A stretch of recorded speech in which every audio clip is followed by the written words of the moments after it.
Sorry, that was my bad. I didn't put my mic down.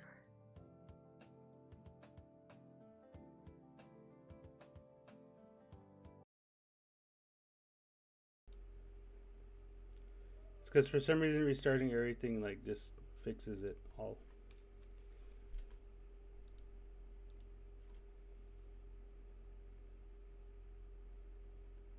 Hello. Hi.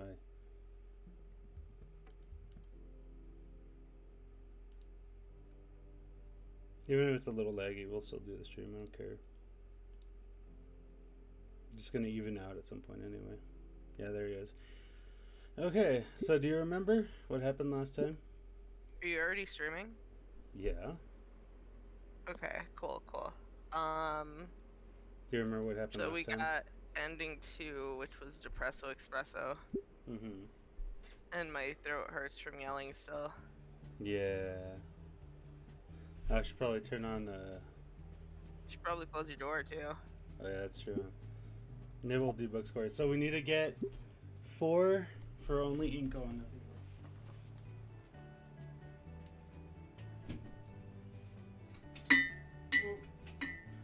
Wait, 4 for Inco? Yeah. But wouldn't that give us ending 1? Oh wait, maybe you're right. Hold on, give me a second. Let me check.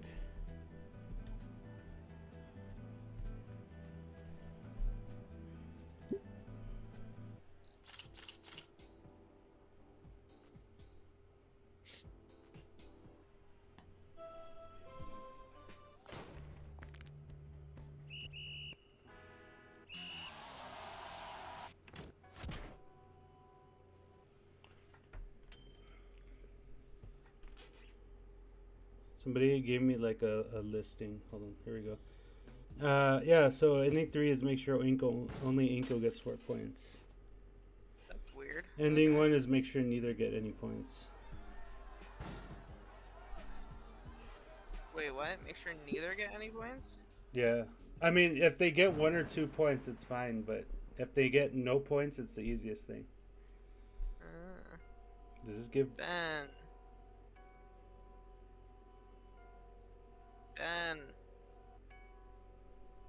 Ben? Yeah. Why would that... Why? It would be Damien. Oh my gosh, he had 2 heads. Why would it be Ben? If you say Damien sent you, it's nicer. So we're gonna give him the print jacket. He would actually look nice in that jacket, though, to be honest. I think so. So yeah, I don't know if you noticed, but in Wani and Snoot Game, the amount of differences isn't that much. What do you mean? Like with Snoot Game, almost every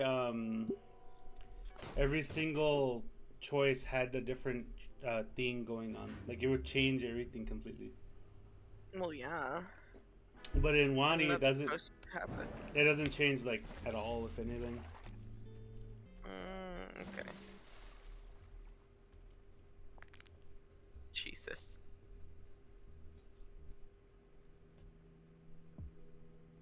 Seeing it speed through everything is so fucking terrifying.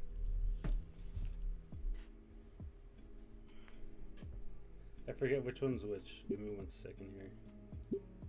And then after this, we'll see ending 4 again. Is this one? Yeah, okay. But if I do this one, does it give... Oh, okay, I guess the score to Olivia. You already read this? What? Well, it's because it should give her confidence, right? So that way she believes in herself still. Oh, true.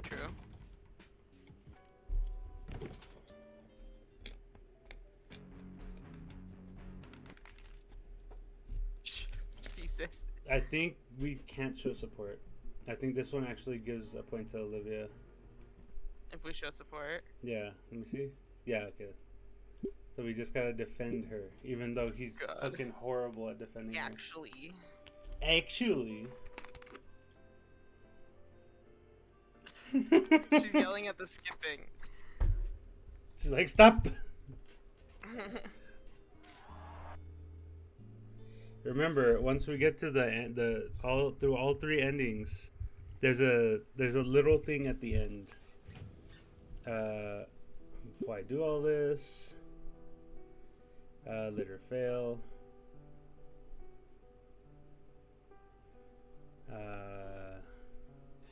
This one, right?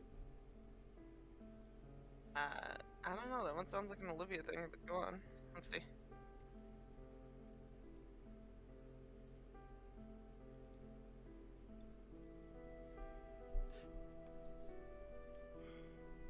I think that's it.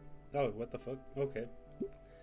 I take my sunglasses off and lean forward, placing a hand on her shoulder. She takes a moment to register the new sight, and she looks right at me, anticipating whatever I'm about to say.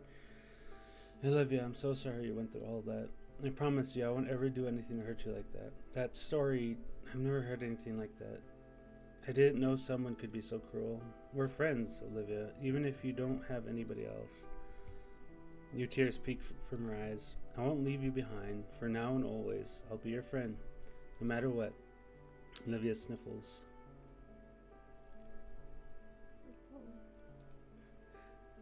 Thank you. She smiles and closes her eyes softly. The tears pull and slide down her cheek. As her tears fall freely from onto my jacket. They seem to take more of Olivia's regrets with them, granting her some relief. Sorry, I'm still leaning against your shoulder. It's fine. You can use my shoulder anytime. I'm sorry about the art contest. Don't be. I forgive you. And with my piece finally spoken, I return my unnecessary shades to my eyes. Olivia finally breaks the silence. You know you say you forgive me and all, but I still feel like shit for putting you through all this. Now everyone's gonna expect you to be skilled at painting. They'll call you a fraud. Oh yeah, I was trying not to think about it. Damn it. Oh, wait. Okay, we My can skip fault. this part. It's all my fault. Kinda. Depression, happiness, kind of happy, racial segregation, happiness. Segregation. Because he's sitting in the back. No, because that's the part where he says that, where Damien says that. Oh, true. Don't cause a fuss. Yeah, don't cause a fuss.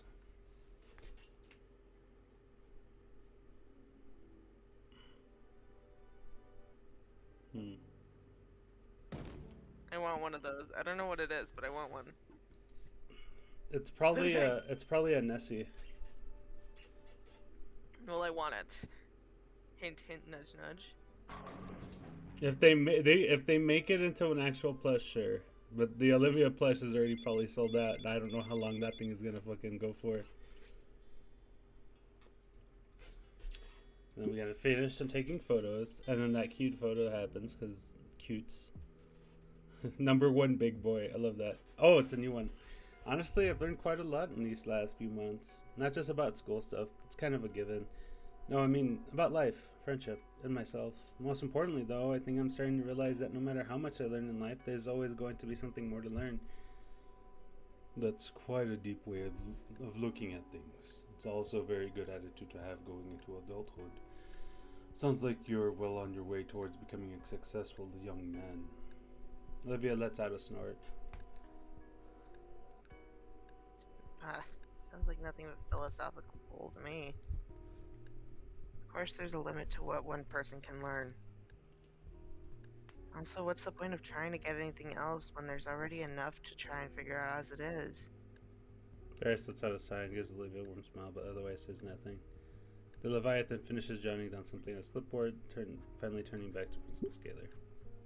You see how different that was now? Yeah. Okay. How, like, Inko was just like, yeah, everything's all good, and she's just like, I guess. Remind you of somebody, honey? Depresso. Hey, can I use $30 on something? For what? Christmas present. For what? I didn't answer the question. You just gave me another question to ask. The Olivia plushie. Oh my gosh. If you can find out the people that actually made it, yeah, sure. And tell me, It's literally the caveman on one. are you sure? Yes. It's his website. His website? You realize it's multiple people, right? Like Caveman Anon No, is like he's a singular. He's he's a collective. he's a singular entity. He's a hive mind. Yeah, he's a hive mind. Oh my god. Wait, we skipped the Mia cutscene. It's fine. Who are you? Your husband? I don't know about that anymore. Okay, so we're gonna do the look for Olivia. Is that a yes for the plushie? We'll discuss it when it comes closer to time. Bitch, you have 12 days. Yes, and Okay. what do you mean I have 12? Oh, like 12 days before? Well, we have to wait till I get paid on Friday, doofus.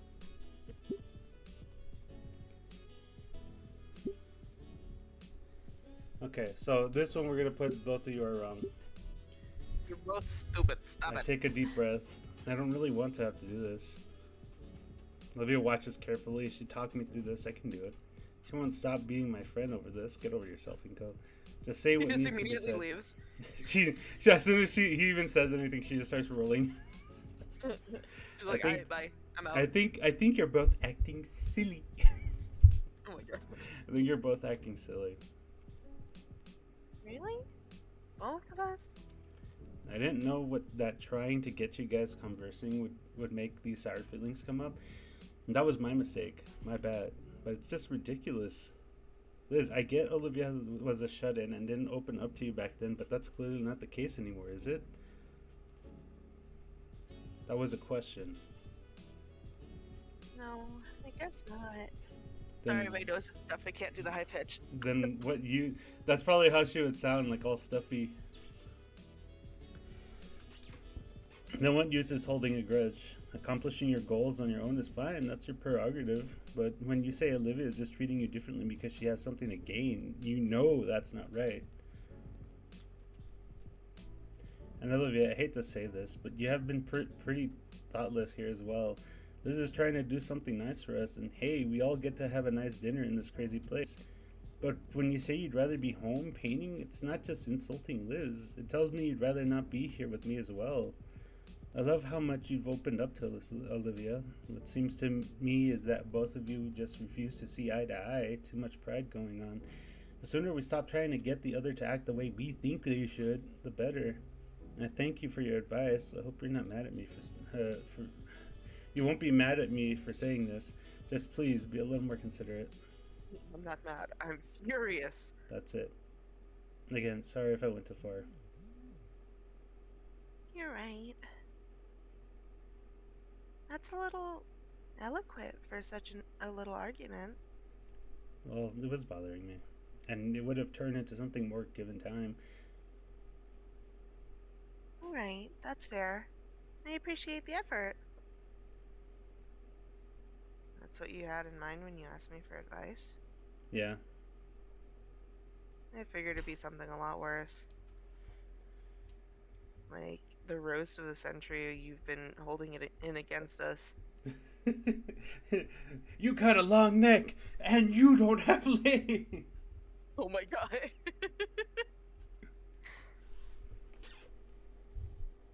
Oh, sorry, that's me. But if that's it, that's also decent. I couldn't realize what that word was. I'm so sorry. Wow. You're usually pretty thoughtful, so I guess I can see how that was a lot for you. We're nearly adults. It's not going to bother us. At least it shouldn't. So, are you good? Yeah. Thanks, Inko. Thanks. See, that's how you're supposed to handle an argument between friends. You're like, guys, shut up. Unless somebody is 100% in the wrong. That is how you should handle an argument with your friends. So true. Like, if somebody is completely a dick, like they're saying, we should kill people.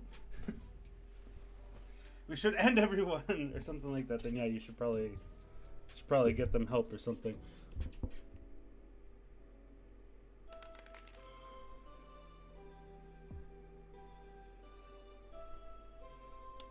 Mr. Dogon's dead. Then we're not ready to say goodbye.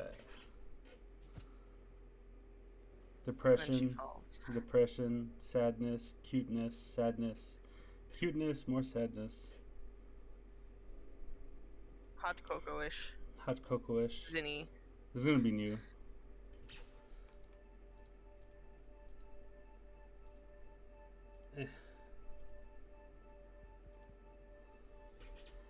Get her ass. Get her ass jump scare.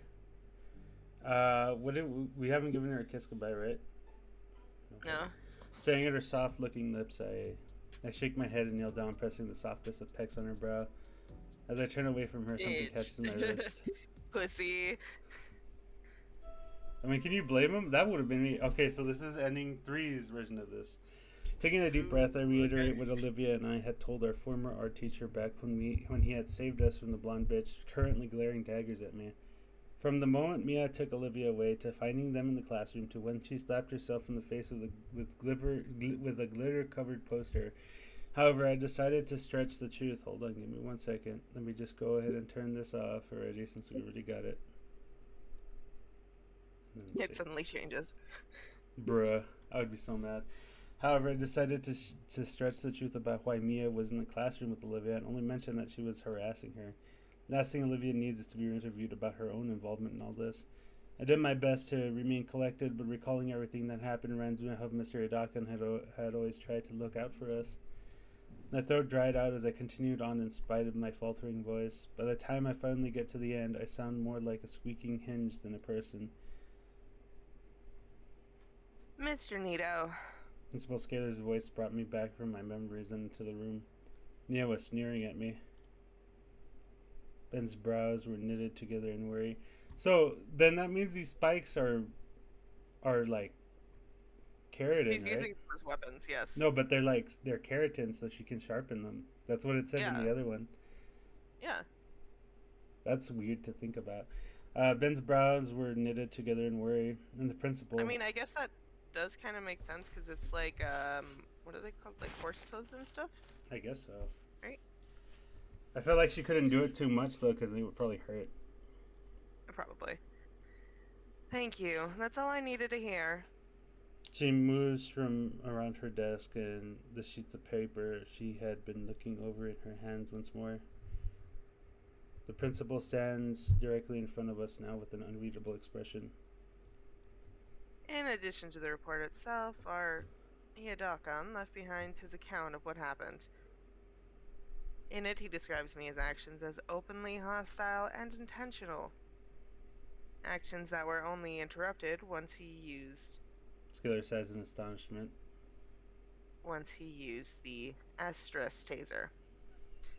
Did he have to? I mean, I understand why he would need it. Yeah. He doesn't want to catch. He does not want to catch a case with the students in the school. However, it seems Iedakan left some things out of his report. There was no motive for anything that happened, no matter who was at fault. I'm not sure why he'd leave out something like that. I read that wrong, but that's fine. But as it stands, there are far too many unknowns here for my liking. Now, I would like to give the benefit of the doubt, especially at a time like this, but given the extent of the destruction and the previous... She's struggling, ma'am. Besides, making a big deal of this during an audit isn't going to look good for the school. I'm finding it hard to believe your intentions here are completely professional, Mr. McKnight. He freezes like a deer in the headlights. Damn. Scalar grumbles to herself, placing a hand on her head while we all await the verdict. I feel bad for her. Between the mountains of paperwork and half-dozen mugs on her desk, it's easy to tell she's overworked. It would bring me no greater relief than to have you expelled and out of my hands. Unfortunately, I don't have the time or the energy to deal with this. Mia, you're suspended for 3 days, and I'm marking your record again.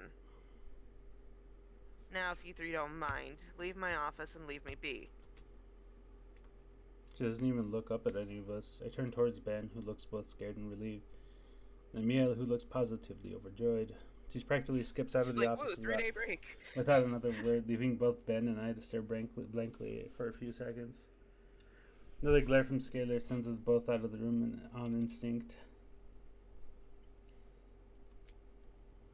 Seriously? That's it? It all hits me at once. She just gets to walk away? After everything she did to Olivia, she gets the equivalent of a slap on the wrist? And I watch as Mia happily strolls off down the hall, the good distance ahead. That... Inko, are you okay? Am I okay? Ben, what the hell are you thinking? On top of everything else, between our teacher dying and what Olivia is going through, could this not have fucking waited? Look, no, Olivia, is she alright? She crashed her wheelchair. She's stuck at home. She can barely leave her room, let alone the house, and you're over here playing games with interpersonal drama like a school child! Inko, I'm sorry. Are you? Cause here you are, dragging me halfway across the school so that crazy bitch can use me as a scapegoat when I just want to go home. And you're helping her by being her lawyer? Holy shit, dude! I used to have respect for you. Look, it's not like that. Then how is it? It's hard to explain. You know what? I'm already drained. I don't have the energy to spend on this. Inko, nobody's actually in trouble. It's fine. My withering glare does its job as Ben reluctantly backs down. Look at the fucking intensity of his face, dude. Jesus Christ. Look, I man, had to fucking mute my mic. You were so loud. it's just for the best. For you, for Olivia, for the school. Uh-oh. I can't believe this. Now I know why Olivia hates you. I feel a cruel satisfaction as my words lash at Ben, his face growing more distraught. Get your shit together, man. I turn to leave and get away from everything. Inko, please, you don't understand. Yeah, I really don't. Just listen to me, okay? No. Damn. With nothing else left to say, I leave without bothering to look back. By now, it's about lunchtime, meaning I can hang out with Damien and Liz. I'm sorry, I'm back. What happened? I think I was taken by Inko there for a second. Jesus Christ. The spirits took me. Definitely needed it after all this.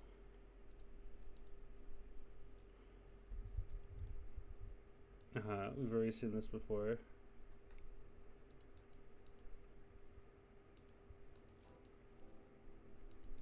You can't skip. No, well, okay, there we go. It's because certain like, parts, even if we read them before, it's not skippable because of the way the game is. They don't want you to skip important bits that might be there. And it makes sense. And see blackness. Olivia? The room is extremely dark. The only source of light is coming in from the entryway. I have to take my sunglasses off in an attempt to see through the darkness better. Olivia, what the heck happened in here? Why is it so dark? I make out Olivia's shape in her bed. Remember how ending 1, she was like this, but she had her, everything was fine in her room. She just didn't care anymore. Ending 2, she wasn't like this. So ending 3, she's like this, but with the paint. She's depresso espresso. No reason. Just been playing games all day in the dark. Thought it'd be fun. Me. Well, I'm turning on the light. No, don't. You'll ruin it. My eyes. The room flickers to life. Olivia's bed has been rearranged into a nest of blankets with her in the middle. She lies curled on her side with a multitude of old sketchbooks and loose papers piled around her. Quite the setup. Hi. Hey, well, that's cute. But how did it get so dark? Olivia weakly shields herself under her covers. Is this paint? Olivia, did you paint over your window? Yes. Yes, I did, and I'm proud of it. Why would you go do that? Go and do that. The light coming in offended my blackened heart, and my window became a canvas into the new darkness in my life. I am now on my own, greatest work of art. I now am my own greatest work of art, a living piece of despair. Oh, Raptor, Jesus. I love it. You're not a living art exhibit. You got sad and painted your window black. It's a performance piece. I like how on the fourth ending she said the same thing, but she's just like, you know what? No, that's just stupid. Never mind. With this one, she's committing. Yeah, Turn the light back off. not happening. I go and sit by her bed. She leans up a little and offers a spot closer to her. Hey, you okay? I don't know. Take the spot, feeling the bed sink beneath me. This is a cute picture. Aw. Olivia takes the blankets she wrapped in and bundles them up higher on herself. What's all this paper for? Nothing. No, for nothing. Come on, you know what I mean. Pick up the torn cover of a notebook and see that it's dated for 3 years ago. Been looking through these all day? Her head bobs in a meek Why nod. is this song giving me anxiety? There sure is a lot. Because every time something bad happens, there's always this song. That's why. I never noticed. There sure is a lot. Like when he started realizing, oh shit, I might be wrong in ending 1. And ending 2, when things were going wrong and they were going to have a fight, the song played. And even ending 4, when after Mia was like, took her and he started freaking out, this song played. Oh my gosh. Yeah. Oh, it's not enough. I should have done more. Her teeth clench when an involuntary hiccup escapes her. God. May as well just get hold of it. It's all useless. Crushes me to see her like this. Maybe getting her to talk about it will help her just a bit. I'd like to hear more. Olivia sniffles a bit and reaches a hand out, grasping in the air towards one of the pages in front of her. I lean forward. Oh my god. I lean forward and bring it closer. There's a soft whistling sigh while her outer eyes scan over the pages. Yeah. See this one? Her hand shakily pokes through her blanket cocoon, landing on a crumpled page on a highly detailed palm. He sketched that for me to show me how he draws hands. I see it. That's definitely his work. It is, isn't it? I never would have gotten anywhere without him, and now, I watch her bite back the urge to tear up. well, I probably wouldn't have stuck with my art in general. I wanted him to be there when I made it. Made it? Yeah, made it across the finish line, you know? Now he won't see me fail either. Her mocking laughter is hollow as tears butted her eyes. Come on, don't say that. What's this one? That one, that's from when I was struggling with form. I had to go back to fundamentals for a bit. Sounds tough. It was tedious, but made it fun. How about, is this spiral dated back to her freshman year in arm's reach? This one? Hold on. What? Oh no. What? The stream hasn't been playing. What do you mean the stream hasn't been playing? There's nothing going on my end. Oh. Whoops. God damn it. Oh well, let's just continue. Are you sure? I mean, yeah, we just discontinue. I mean, last time with ending 1, we didn't record it all, remember? That's true. At least we caught this one before it got to the last part. Alright, sorry guys, we had some technical issues. Just download the game and then put the stream in the background and we'll do the voices for you. It's all good. I'm gonna just give a tiny little recap. So basically what happens is Ben was being a dick and tried to throw them under Well, the bus no, I again, mean, and then they he got pissed. they heard all that. They just didn't see the pictures. Wait, really? Yeah. Like Oh, when I put waiting to start stream, I have to manually mute stuff if I don't want it to play. oh, that's So hilarious. they heard the Okay. whole thing. It's just that they didn't have the pictures. So if they want to watch it, they can just go ahead and just play the game And then and play the then audio just in the back. and then Okay. play it out. They can just use this as recordings for them. That way they don't have to worry about it. That's amazing. Okay. Okay, so anyways, oh, that one's embarrassing. I was really able to draw back then. I don't judge. You see my work. How could I? Mm. Olivia silently pages through the bound notebook, recalling a memory associated with every page. With each turn of the page, her voice grows hoarser. Her hands tremble, her breaths are shorter and harsher. And when she comes to a sterile white page, Olivia breaks. I draw her to a hug as she cries. The poor girl crumples completely, all her energy now going into her sorrowful wails. My own eyes sting, but I have to be strong for Olivia's sake. There are no words to her cries, only her regrets and anguish, given voice in loud screams. Those don't last as her voice gives out, finally spent. She's now left simply letting her tears flow freely onto the blanket in my jacket.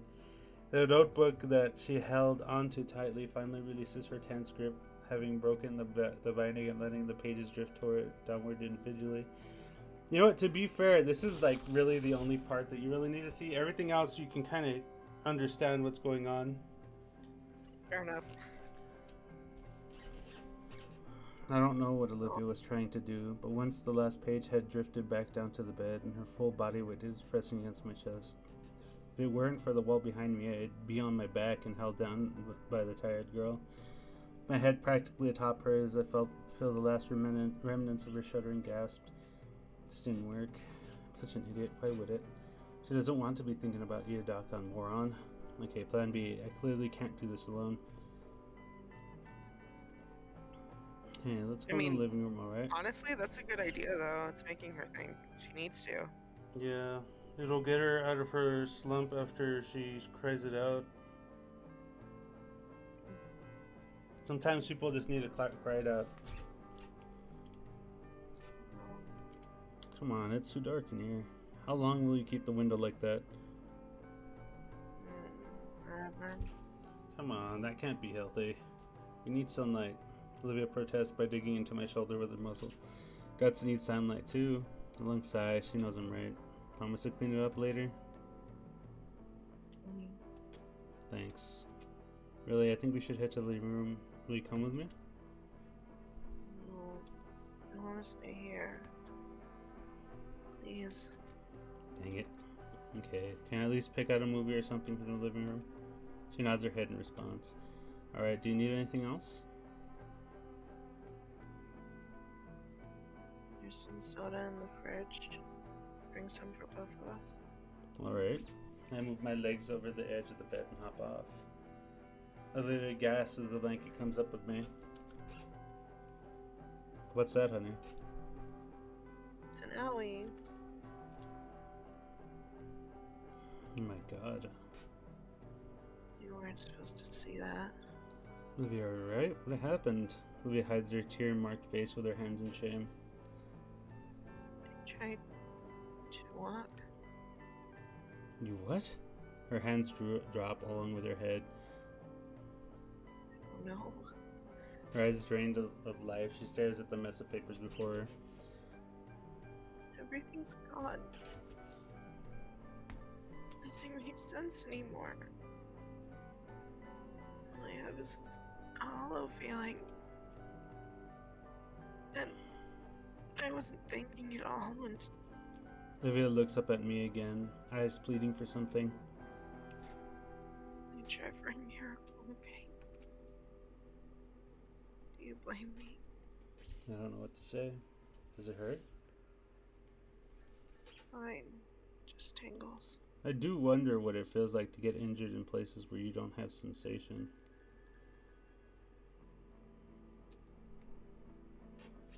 Maybe that means there's still some feeling below my knee. Isn't that good? No, it's not. We need to find a first aid kit or something. No, it's not even that bad. What if it gets infected? I watch as Olivia gets ready to protest, but finally sighs in defeat. Fine. Just get it over with. I'll go get Sophia. She probably knows how to. No, Why not? I don't want them to know. Right? Olivia, I'm not a doctor. I can't even remove a splinter without screwing everything up. The caster looks outside, and she's not intending to follow up on this at all. I'll be right back, okay? Olivia softly whines. With haste, I quietly leave the room to search for anything that might be able to help. After rummaging through the house's medicine cabinet and freezer, I managed to find an ice pack, a first aid kit, and Neolithin, whatever that is. Damien's not around. He's probably in his room still. Alright, this should hopefully be enough. It might be like icy hot or something. Because it looks like a bruise rather than like a cut or something. I return to find Olivia exactly where I left her. The first aid kit is placed on the bed next to her. Olivia averts her gaze from me as I tend to her wound. Grabbing the Neolithin, I squeeze a dollop of the medicinal cream on the injury and spread it evenly. Then I apply the ice pack to the wound and wrap the whole thing up with gauze, making sure not to make it too tight. Although my work is clumsy, I take 3 or 4 tries and maybe 10 minutes to get it right. Alright, I think that should do it. Let me know if it gets too cold. I look up to see Olivia still looking away from me, giving her best pouty expression. I know you don't like being taken care of, but I don't want you to get hurt. Yeah, well, it's still weird. I place a gentle hand on the side of her snout, gently coaxing her to look back at me. Feeling better? She still tries to look annoyed, even as I use my thumb to caress her cheek. Eventually, the last of her defenses fall, and a faint pain smile forms across her face as she nestles further into my hand. Good. With that taken care of, I finally breathe a sigh of relief. Now to figure out the next issue. How to get her to the living room. She's definitely not going to do her silly knee walk, not with how her knee currently looks. Like the world's largest grape. That left only one real option. Forgive me, legs, for what you are about to go through. He's just taking her, kicking and screaming. With the utmost care, I slowly stride in the living room with Olivia in my arms. I can feel her claws digging into the back of my jacket with her tail bumping against my leg. Getting through the door was a struggle, but Olivia coaches me through it and even shuts the door with her tail. So, as I say, I think I said this in Snoot Game, but I think the ending 3 for both of them is the most realistic.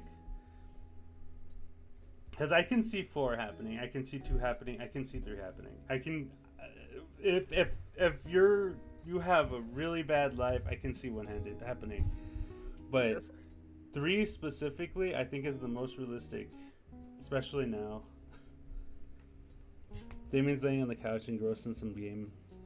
He turns to see us at the sound of Olivia's door closing. Hey, there you guys are. Vinny waves from the recliner. Liv, Inky! He must have gotten home while I was bandaging Olivia's leg. Hey guys. Why are you carrying her like that? My wheelchair's busted, remember? I know, but you always like to scoot around on your knees. For a moment, Olivia and I lock eyes, not knowing how to answer. Inky's just helping Liv is all Vin. Oh, thank goodness he's caught on. Cause they're practicing, right? Something like that. Damien moves his legs to make room for Olivia. I'll have a seat, so what's up? I set her down on the couch. Just wanted to be out here a while, get some extra company. For sure, for sure. Oh, I'm just wiping the floor with Vinny and Work Club for 40M here. He's not. Might switch over to something else soon with this Borefist, isn't it? You want to give it a shot? The comment is directed at Olivia. It ricochets to me when he doesn't get a response. Well, I don't play games much at all, but sure. Come on, Olivia, I'll need a mentor. I look to Olivia, who merely nods at the Damien mini-me. I'll grab the other controllers. Vinny uses the footrest of the recliner as a springboard to the plastic bin of controllers. I really think that this version is much cuter than the when they were playing games in was it 4 that they were playing games together, right? Yeah, I think so. With the younger boy busy, Olivia takes the opportunity to readjust herself, sliding herself closer until she's hip to hip with me. Oh. Here you go. Vinny offers 2 translucent controllers. Well, I take one. Olivia holds up her hand. I'll set this one. What? I'll set this one out for now, little man. Aww, okay. Controller in hand, I give the brothers a thumbs up. All eyes on the screen now. We start, and I have no clue what is happening. There's so much happening on the screen, I can't even tell what section of the screen I'm in. All I can tell is that there's a lot of green things screaming and cockney and a lot of viscera. I don't think this is appropriate for Vinny, but then again, he's really getting into it. I know it's dirty green skins. Sorry, I couldn't say that with a straight face. Don't worry, brother. They'll be cleansed with holy fire! In the corner of my eye, Olivia is leaning forward. She's slowly becoming engrossed in the mayhem on display, and her tail thumps with the massive stump our in-game avatar delivers in the ground, the green shouty things. Focus back on the screen, the fiery particle effects and heavy blams continue. I don't know how long it went, just that by the end of the stage or whatever, there were cramps in my hand in spots I never knew could cramp. Some animation plays out on the screen, giving me a reprieve to set the controller down on my lap. So how'd I do? You see the rank on the screen by a guy there? No, there's only one guy next to yours and Vinny's. Well, there you go. Damn, you didn't even get anything. You suck pretty bad. You're mine. I pick up her controller on the floor and she takes it. With some practice motions, she enters the match. Alright, I'll show you guys how to really play this game. Now with Olivia in our squad, she manages to pick up my slack. Watching Olivia play with her tutorship, I start to get the hang of the game. For a moment, I look away from the virtual bloodshed and see that Olivia is enjoying herself. Surrounded by her folks, playing this silly game for a few hours. Just for a while, she's feeling a little better. A few games later, there's a knock at the door. Vinny jumps up to get it. Hey, Dad! The figure stumbles in through the blizzard and removes his heavy jacket. Jeez, this weather. Hey, y'all. Ingo, didn't expect you to still be here. Good evening, Randy. Randy tosses down the bag of salt that's on his shoulder to the living room floor with a loud thud. Playing games together, I see. I hope that means you all got your homework all squared away. Yeah, it's taken care of. Vinny threw his in the garbage disposal, though.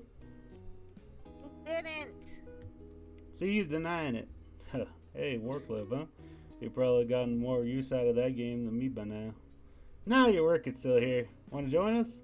And he sucks in the air in through his teeth. Tempting, very tempting, but it's my turn to figure out dinner tonight. Oh, come on, pups. You barely get time to relax like this. I know, but the rules are rules. Plus, I'd hate to have your mom cook after enduring all that cold. Poor thing is more frozen than an ice cube. Something warm does sound good right by now. Oh, I just remembered. Hold on, I think I got something. Aha! I hold out the coupon I was compensated with from the art contest. 2 large, 2 topping pizzas for $13. I'm unsure if Damien or Vinny's face lights up more at the mention of pizza. Brandy outshines both by the insane price tag. Huh? You have pizza in this one too? Yeah, so in the fourth and third one we get pizza. Pizza! Even Olivia's heartbeat slowly intensifies. Holy moly, that real? I pass it over to him.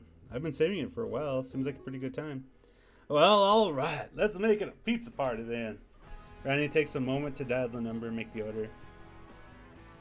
I go to check on Olivia, who looks just as ecstatic as the Payne brothers. It's just pizza. No need to hyperventilate. I need this right now. It'll still be about a half hour. What's your favorite? This. Yeah, but I can't. Oh, we can. Cool. Alright, the king is in the house. Someone give me a turn. So this time he actually plays with us instead of just watching, I think. Nice. I forfeit my controller to Patriarch. He gracefully takes it and shoos Vinny off his seat. The little one positions himself on the carpet.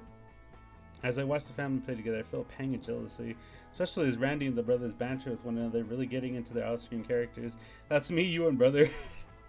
For real. While Olivia remains silent, I see a smile tugging at her lips as her fingers hammer away at their controller buttons. I try to picture my own family in these places, but the image is so surreal that it could be displayed as a piece of modern art. Shaking off those thoughts, I return my focus to the television and the hyperviolence on display. Still no clue what's happening on screen. I want to ask Randy about what War Club is all about, especially with all the funny acts being thrown around. Maybe Olivia can fill me in later. As far as I can tell, it's just dudes in the silliest looking armor fighting really ugly aliens. that happen to have British accents. Andy, I thought you would be trying to prep this fish I'd bought by now. Change of plans. Inca threw us an offer I couldn't refuse. It's a pizza party now. Dana Patriarch looks at his watch and, as if summoned by the simple gesture, he sears and knocks sound off from the front door. That Randy's would be our dinner. Randy heads to the door with a hand already reaching for his wallet. Pizza party? Christmas isn't until next month. Isn't it a little early to start with this sort of thing? Of course not. There's always time for a little fun. It's Friday night. Andy returns with the boxes stacked on his arm. Let's dance. He sets the boxes on the kitchen table and hands his wife the used coupon. Wow. Alright then. See? Okay, everyone, get a plate and get some. Feel free to make a mess if you want cleanup duty. Damien and Vinny leave from their positions and have their plates on the blink of an eye. The air is filled with a delicious scent of sauce, cheese. Oh, cool. We can skip this part. But this part's different. I don't want to get up to get my own plate, though. Say, Olivia, could I try one of... Snip. Fine. I count the fingers on my hand to make sure it's intact. Oh, come on. I just want to see what it's like. Ah, that old lower. Ha, good luck with that, Inko. I consider what I could do to get Olivia to share. And I recall something so long ago that it feels like a lifetime ago. I slowly reach for Olivia again. She bares her teeth at me, but instead of going towards the box, my hand lands on her tail and slowly pets the muscular appendage.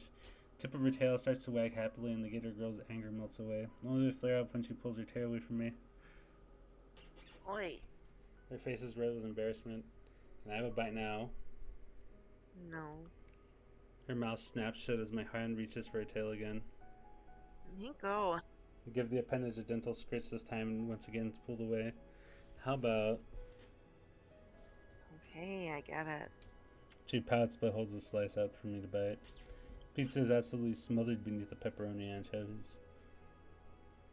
But only one bite. How greasy this looks, I don't think I'd survive a second. Still, I bring the plate close and slide the pizza to the edge, taking a sampling bite from it. Good, right? Absolutely. I feel the need to ravenously devour the single slice now, but instead choose to savor the flavor with minuscule bites. Yeah, holy crap, this is good. It is. That's the only bite you're getting. You sure? I wiggle my fingers at her and she promptly swats my hand. No, I mean, yes. She tries to hold the glare, but I can see her lips quivering with mirth. I hand her back the plate, and she resumes consuming her extra fishy slice. Damien hands me another plate, this time with a slice covered with various meats. And while that one was still delicious, the indirect piss-flavored anchovy pizza was still the best thing I've ever tried. Of all time. So what do you think is going to happen now? What do you think the dress is going to look like in Ending 3? I don't know. The festivities continued even after the pizzas were finished. I never have pizza often, but whoever this Mo fella is, hands down, makes the best pizza in town. Oh, you know it. Inside, Damien and Vinny decide to break out a plethora of different party games for us to play. No one bothered to keep track of time. We all were too enraptured by the pixelated entertainment before us, which is how I missed my last that we chance were home. just playing Name 5 until like 2 in the morning. Jesus Christ. No, I remember, this actually reminds me of something that actually happened to us that was very similar. Me, you, your brother were playing games when you guys used to live in the Northeast. And we were playing games, and I was just like, okay, I'll just leave when it gets dark, you know. And then around 8, it started snowing. Oh, that's right. And I was just like, oh my god, I don't think I can go now. And then your dad got mad, but then in the morning he seemed okay with it. I think he was just mad because he thought I'd made it a plan. No, I was a fucking idiot. I just wanted to enjoy my time with my girlfriend. I still remember that. Good times. Good times. Mrs. Payne didn't look too upset, though. In fact, I think they expected me to send that again. Okay. Especially with how Randy had been so quick to pull out some blankets and pillows for me. The parents insisted I stay, and not like I could realistically walk home. So once again, I'm staying over and currently sat at the foot of the couch with Olivia, and we're both bundled to stave off the chilly winter night. Oh my god.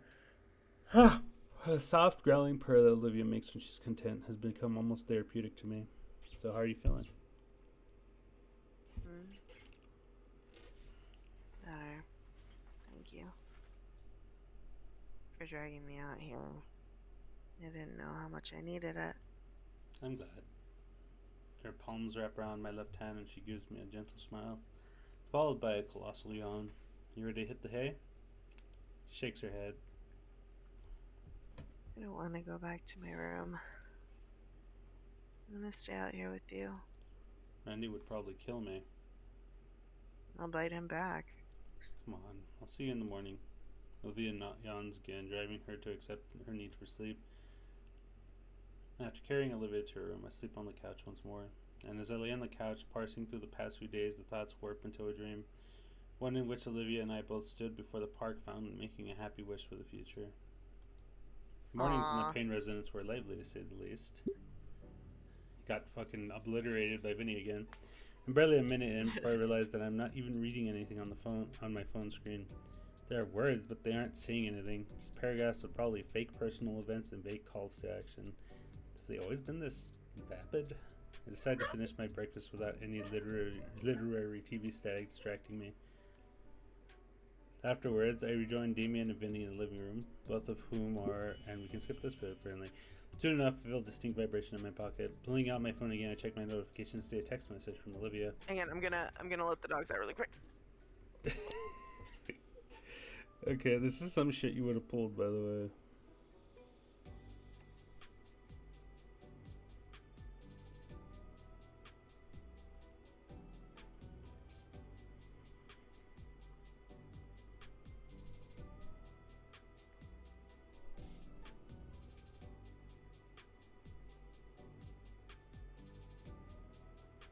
Hedda just wanted his emotional support shark.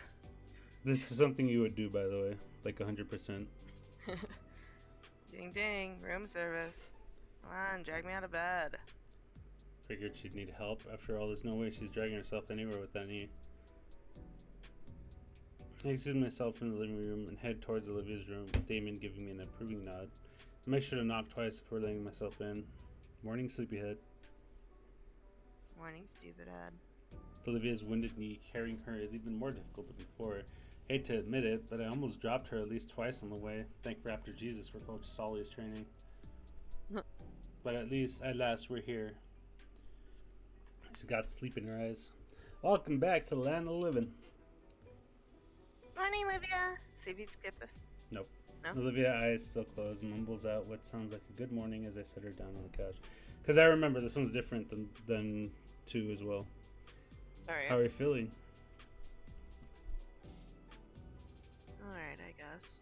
Still a bit groggy. What about, I pat my knee, which Olivia seems to pick up on. Oh, right. Feels a bit better. Tingly feeling's gone, but still looks swollen.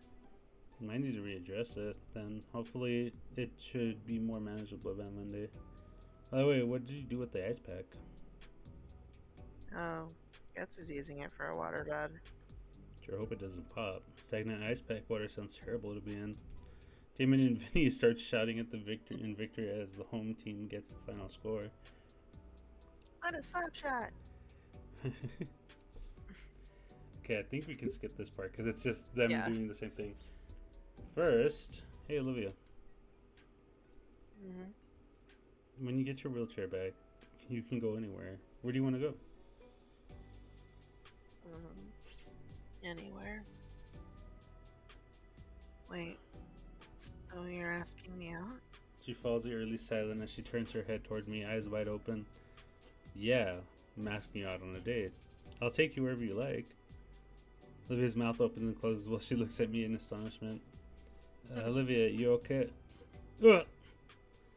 Find myself trying not to laugh. Olivia threw herself at me in the strongest hug I'd ever felt. Her arms and even her tail wrapped around me, pressing me tightly against her as she laughs in that cute gremlin giggle of hers. And while that giggling is infectious, my face is pressed against Olivia's ample bosom. No, God. Come on, you guys, get a room. No, too happy. Getting a little hard to breathe now. Gosh, this is the first good thing to happen in forever. I can't even move my arms. Olivia's caught them against my own sides. Wait, she's shifting. We're on our sides now, and I can finally pull my head up enough to take in some air. So, sweet! Death roll! So that's what's happening. As I feel myself flipped over Olivia for a split second, and then I'm back to being beneath her. And then back again, with just enough time to breathe. Olivia, we haven't even decided where to go! I feel like I'm on some kind of personal carnival ride, being spun wildly around across the living room floor in Olivia's arms. It's fun, but very, very dizzying. Or I would 100% death roll you if I could. When the gator finally tires herself out, I find myself laid atop her. Yeah, it's kind of difficult when I'm like larger than you in every way. And while I should feel very embarrassed about our compromising position, I'm grinning ear to ear, looking down at my equally happy and lightheaded girlfriend beneath me. You good, Inko? Pretty wild response. You just asked where the date would be. Doesn't matter. Her voice shrinks enough so that even as close as I am to her, I can barely make it out. I was hoping for so long. Seeing that gentle smile of hers, it sets my heart aflutter. So, where did you want to go? You decide. We got nothing. Me? Somewhere I can take Olivia to really show her a good time. How about a picnic? See if it warms up a bit and check out some of the more scenic places around. Bocadera is beautiful and I want to explore it a bit. So do I. For a brief moment, the connection between Olivia and I feels stronger than ever as we stare into each other's eyes until she goes right back into keeping me in her warm, scaly embrace. Sure, it was right in the middle of the living room with Damien still present, but none of that matters to me. The rest of our days have spent in the living room playing more games on the old TV. Hours flew by and Olivia kept switching up games. I think she was trained to find something that I would particularly enjoy, or at least be good at. Shame then that I seem to have been born lacking any gaming talents at all. We all still had fun at least. When the sun began to set, though, I decided I should head home. I needed a shower and change of clothes, and both Damien's parents were still out. I felt bad when I left Damien's place that night. Or rather, I felt bad looking at Olivia as I walked away from his house. It only grew worse as I went from me to the metro, a quiet neighborhood, and ultimately our empty house. Seeing the small pile of letters in the front door made me realize what that feeling was. Loneliness. Maybe I should have just waited to ask the Paynes if I could spend the entire weekend. If I did that, would I be overstaying my welcome? I don't want to abuse their hospitality after all. Ping! Drawing my phone from my pocket, I see that Olivia just sent me a new doodle. Squeamsh. Coming tomorrow? Well, I can handle a little loneliness for now. Sure. Kicking my door closed, I hurried for the computer so I could continue talking to her online. I lose track of how much time we spend in instant messaging and sharing videos, but by the time I check my computer's clock, I realize it's past midnight. 1 second. Like if we can skip it. Nope. Typical routine checking for updates before and blank. Shoot, I'm going to be exhausted tomorrow. Totally worth it. The next few days went very similar to the first. Visiting the Payne's residence, hanging out with Olivia's family became my new routine after school. On Monday, I got around to shoveling the snow off the driveway like Randy had asked me for. It was laborious to do, but it felt good to get it done.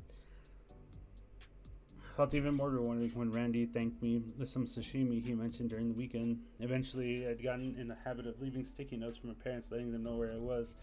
Not that they care too much as long as I'm home by bedtime. I won't lie, spending most of my afternoons watching Vinny and Damon yell at the TV wasn't particularly entertaining, but Olivia's presence was enough for me.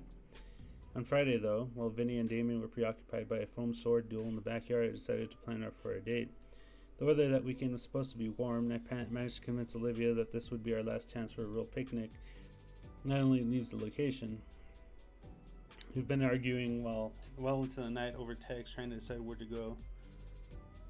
I think the beach would be nice. No way. The marine layer with... Sorry, I can't read through his cracked screen. No way, the marine layer will screw with the weather. Jesus Christ. How about we go back to the arcade? Seriously, that place smelled horrible. You're right. There's nowhere worth going in Vocadera Bluffs, anyways. There are bluffs, huh? Does Vocadera actually have bluffs? Yeah, dummy. The place is named after them. Have you ever seen them? No, Sounds perfect then. those are ages away. Come on, it'll be fun to get away from home for a bit. Fine. Be over in the morning then. Okay, sure. Nighty night. Let my phone rest on my bed as I smile to myself. I'll have to look up where exactly the bluffs are in the morning, but I'm sure they'll look nice. And if not, well, there ought to be something exciting there. After researching our destination and getting dressed, I did one last check to myself to make sure I hadn't forgotten anything. Wallet, phone, water bottle, extra sunglasses, written instructions for the metro lines we'd have to take. I'm officially ready to go. It's great. No? Oh, it's winter, I guess, but still. It's winter, but it's in a warm climate area, so there's gonna be cold days, but most of the time it's gonna be warm. Like here where we are, in the middle of the day, it's like hot. You don't usually need a jacket, but when it starts getting darker, that's when you actually need the jacket. True. Like yesterday, I didn't need my jacket at all. I thought I did at some point, but it's because the bus driver before me had left the hatches on the top open, so that's why I felt cold. Shameful. Before I leave, I make sure to leave a sticky note in the fridge to let my parents know where I'll be. Maybe they'll finish watching daytime television in time to see it before I get home. Huh. It's only a short trip to the closest station to Olivia's neighborhood, a short walk there to her house. Payne's place is as welcoming as ever. It's starting to feel a bit like a second home by now. In the chilled weather, the yard's growth has slowed, but it's starting to peek through the thin layer of snow. I hope I'm not commissioned to mow, but to mow now, too. Should let Olivia know I'm here. I'm here, you ready? I'll be out in a minute. Is the door unlocked? No. Don't come in yet. What? Just stand by the curb and be ready. It's gonna be cool. Oh boy. I stand by the curb as instructed, facing the door. For a moment, it swings open and green blur shoots out of the door and directly for me. I know better than to flinch. Olivia's tail slams the ground and breaks her to a halt with a stylish skid. You're here. I am, and it looks like you finally got your wheelchair. Yeah. Came in yesterday. Didn't want to tell you to make it a surprise. How's that new wheelchair smell? Dummy. Well, it looks the same. I do notice how it's lacking all the old scarring her original one had. So, did you hear it? Hear what? Exactly. I can sneak up on you now. In your dreams. So you ready for our date? There's a sudden rush of jittery nerves in my chest. It is my first time taking someone out on a date. Trying to rationalize it still doesn't help me my nervousness though. Yeah, I'm ready. She looks at me with a timid smile, hands held together. She tilts her head slightly. She's wearing a new floral hair clip. Come to think of it, it's the first time I've seen her ever accessorize. That haircut looks cute, Olivia. The worry and her grin melts away into a full joyous smile. Thank you. Which also helps to ease my own. With my renewed confidence, I step around Olivia and go to grab handlebars. Oh wait, you've been out all week. You probably don't need any help. No, it's fine. Her tail takes my wrist and guides my hand to the handle. I don't mind at all. Alright, to the metro station. Yes, please. With Olivia in tow, our date begins. On the metro, I'm lucky enough to be able to find my normal seat. Olivia folds the seat up and places hers right next to me. Something's different. Oh wow, Christmas lights. Bit wearer. I swear they start setting up earlier every year. The white fluorescence of them combined with the dim lighting of the metro's lights give the cabin a more cozy feeling. I felt my photographer's instinct kick in, but quite quickly remember that I didn't bring my camera. And soon enough, the whole city will be covered in holiday stuff by the end of the weekend. The mental image of a twinkling Volcadero at night is a pleasing thought. There'll definitely be some photo-worthy shots during that time. What do you think of all of it? The decorations? I like them. Why wouldn't I? Yeah, but what's your favorite? I think wreaths look pretty nice on the lampposts. And I like all the crappy snowmen and snow angels in people's yards. I've always wanted to make my own. What about the mistletoe? It. Shut up, you. Actually, I'm curious. Are there any dino-specific traditions that you guys celebrate during the winter season? The Cox and I brought up my question. Hey, I didn't know you guys celebrated end of summer, so I'm just curious if there's any Saurian citric holidays I don't know about. Well, just Christmas or whatever holiday people celebrate around this time. There are probably no dedicated one out of spite of the cold. That's rare. Now I can't help but think about of doing some ice skating with Olivia. Surely there's wheelchair access for it, right? I look down at Olivia's wheelchair to imagine how it'd work when something interesting catches my eye. There's a small compartment underneath her seat, almost like a cubby hole with some things inside it. What's that? Oh, I decided to bring my sketch pad with me. There's guts in there? Grab. Throw. Yeet! You know, since it's my first time going to the bluffs, I wanted to draw out the scenery while we were there. Maybe I shouldn't have. Huh? No, that's completely fine. I was just thinking how I should have brought my camera for the same reason, so I'm glad that one of us came prepared. As long as we enjoy our time there, that's all that matters. You're right. Olivia takes a hold of my hand as she rests her head on my shoulder. Eventually, the metro arrives at our destination. After disembarking the train and leaving the station, my digital map indicates the park is still about a block away. As we make our way there, we soak in the sights of this area of Volcadera. Just like Olivia predicted, many of the surrounding buildings are getting decorated for the holiday season. I've never been around these parts of the city before. I've only seen them on car trips. So this is the first for both of us. I can only imagine what it'll look like once all of this is set up. Yeah, maybe we could come back here to visit once it is. I like the sound of that. We enter into the park's main parking lot. Looks like there's a decent amount of people here this evening, which is surprising given that it's so relatively chilly. And again, such a prominent landmark in the city would still draw a crowd even with certain weather conditions. Oh, there's some food trucks. They'll cover the picnic part. Looks like they got a decent variety of things. Tacos, sandwiches, chicken. Shoot, looks like they all have a bit of a line to them. Plenty of time to do other stuff. I'm not very hungry yet anyway. Glancing around, there's a few gaps in the tree lines with trails leading into them. I'd wager they're... What the fuck? I saved a screenshot.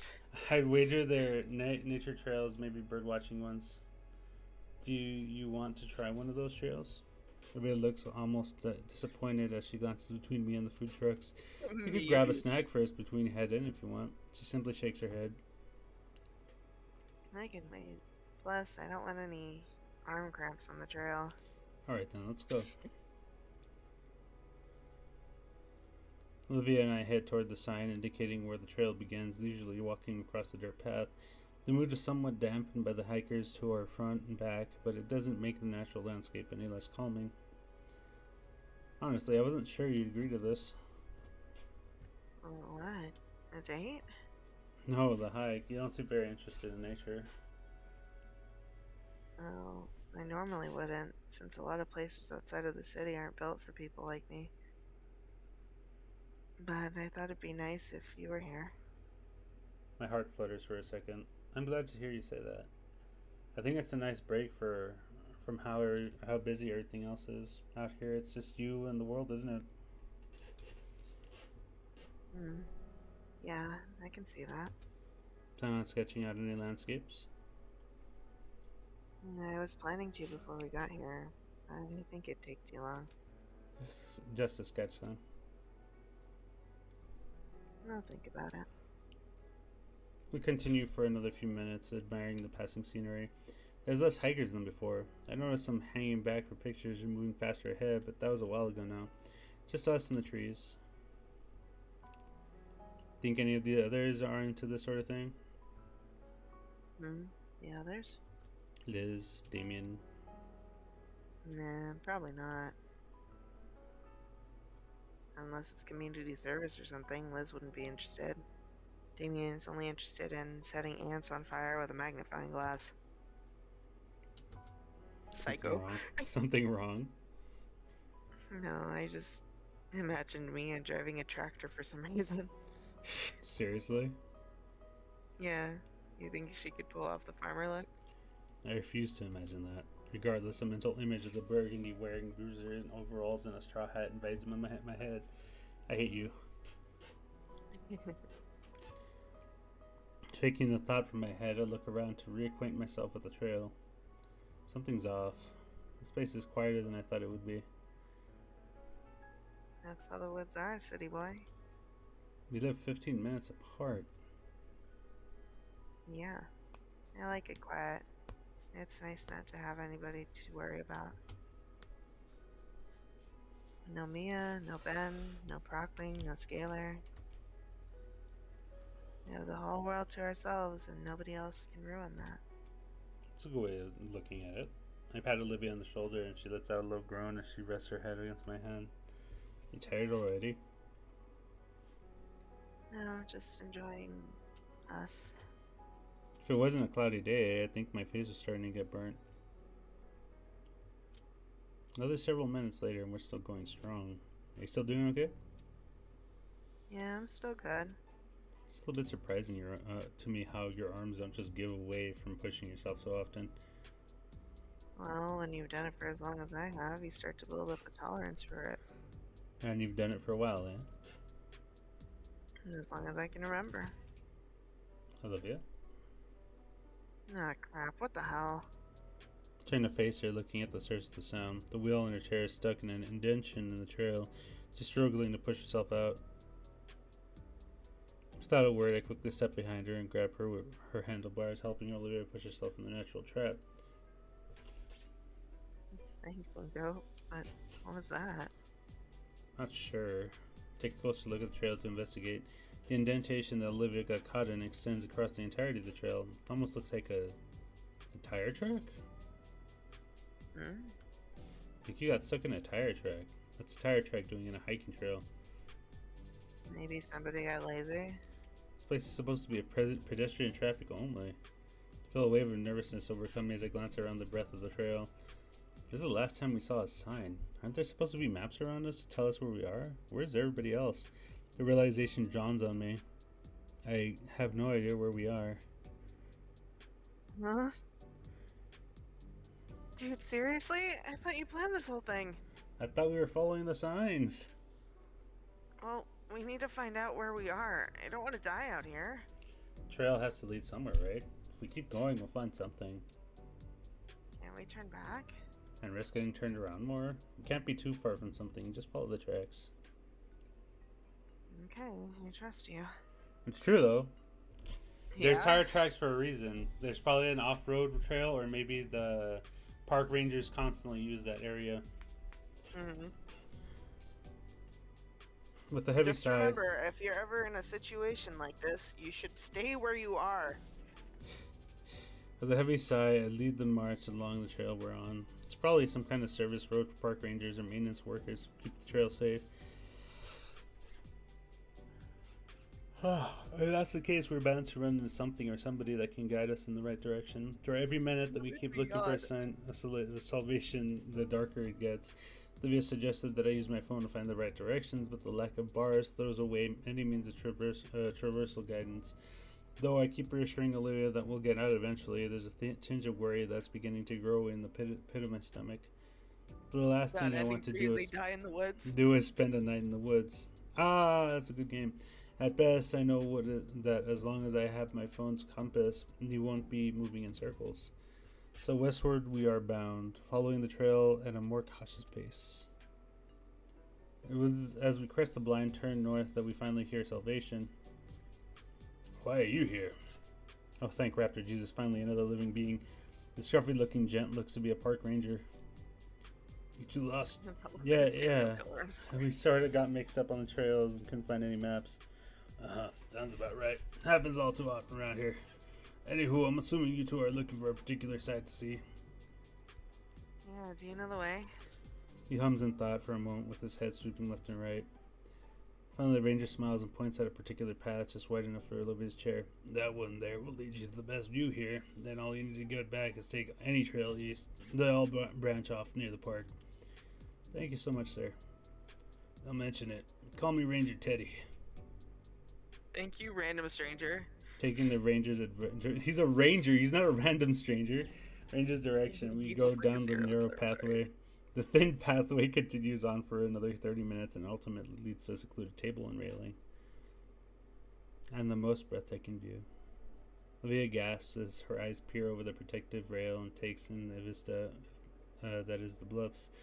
Over the edge, I can see a number of branches jutting from the cliff face, and past that, the ocean laps at the base of the bluff. While I look below us, Olivia's eyes lock onto something further away. I follow her eyes and... Whoa, I'm really regretting my camera now. Because what I see is a 1 in a million shot. Taking a spot on the rickety wooden table, I feel it grown beneath. I feel it grown beneath me. The spot must be one of the less trekked to, if the stuff here is in such disrepair. Knowing that, I feel that the spot is more private, like our own little view of El Cadera. Angel? Yeah. She holds up a sketch pad, giving me the sweetest, pitiful look. Do we have time to? Oh yeah, of course. I'm sure she can manage to get back as long as the sun is still up. Her smile radiates with the power of 1,000 suns, and her hands quickly flip the pad open to a fresh page and starts on the sketch. Compared to her deliberate strokes when painting or doing calligraphy, her sketch pencil moves in quick, rapid strokes. Her head is constantly moving between the page and the clip view, and her eyes carry an ember in it, akin to when we'd gone to the arcade. As Olivia is engrossed with drawing the beautiful bluffs, I'm engrossed by the beautiful girl's drive to create. Still, time passes and the sun slowly moves lower and lower. A cool gust of ocean air blows over us, and I see the shiver run through Olivia. Checking the time, it's only about 4 o'clock. And curse the short winter days because Olivia is out of time. Olivia. Almost done. The page is almost fully used, showing a very rough duplicate of the cliffside she'd been focused on. Her final touch was to add a simple signature on the only blank space she had left, holding the full drawing up in triumph. Wow. I know, right? The sheer smugness radiating from her grin lasts for all of a minute. Wiped away by another ocean breeze that makes both of us shiver. Even her nose scrunches up in irritation as she sniffles heavily. Achoo! Holy shit, that sounded like a fucking gut shotgun, especially as it bounces off the cliff wall. I think she even managed to spook the seagulls nesting in the branches down there. Bless you. She grumbles her thanks as she wipes at her irritated nose. You okay? Yeah. Sniffles again. The air just sucks. The atmosphere is cooling rapidly too. We should get going then. Some warm food would be good. Not yet. When she sees my questioning look, she continues.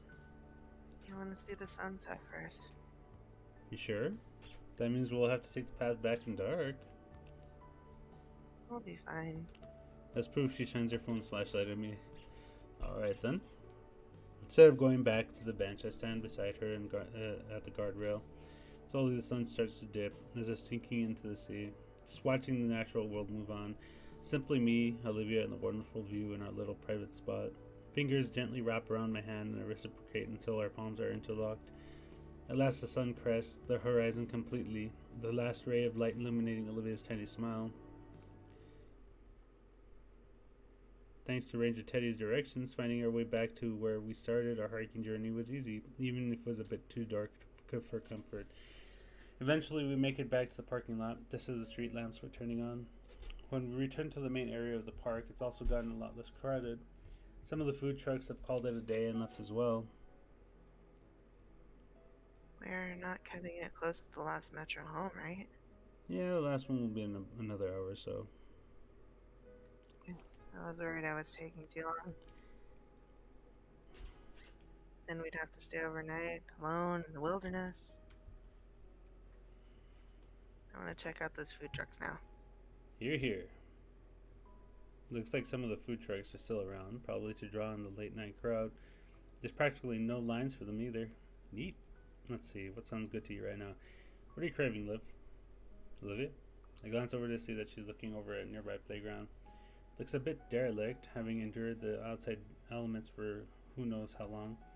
Something catching your eye?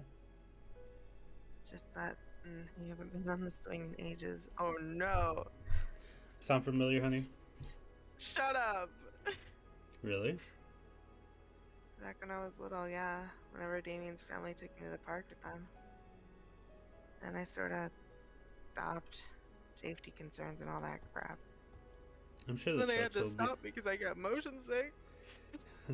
It's because of your pseudo tumor. I'm sure the trucks will be here for a while longer. Would you like to try it? Are you sure? I mean, it's getting pretty late. Come on, we got time. Okay, let's do it. Olivia wheels herself back towards the small play area of the park. I follow right behind, taking the short walk to examine the metal structure.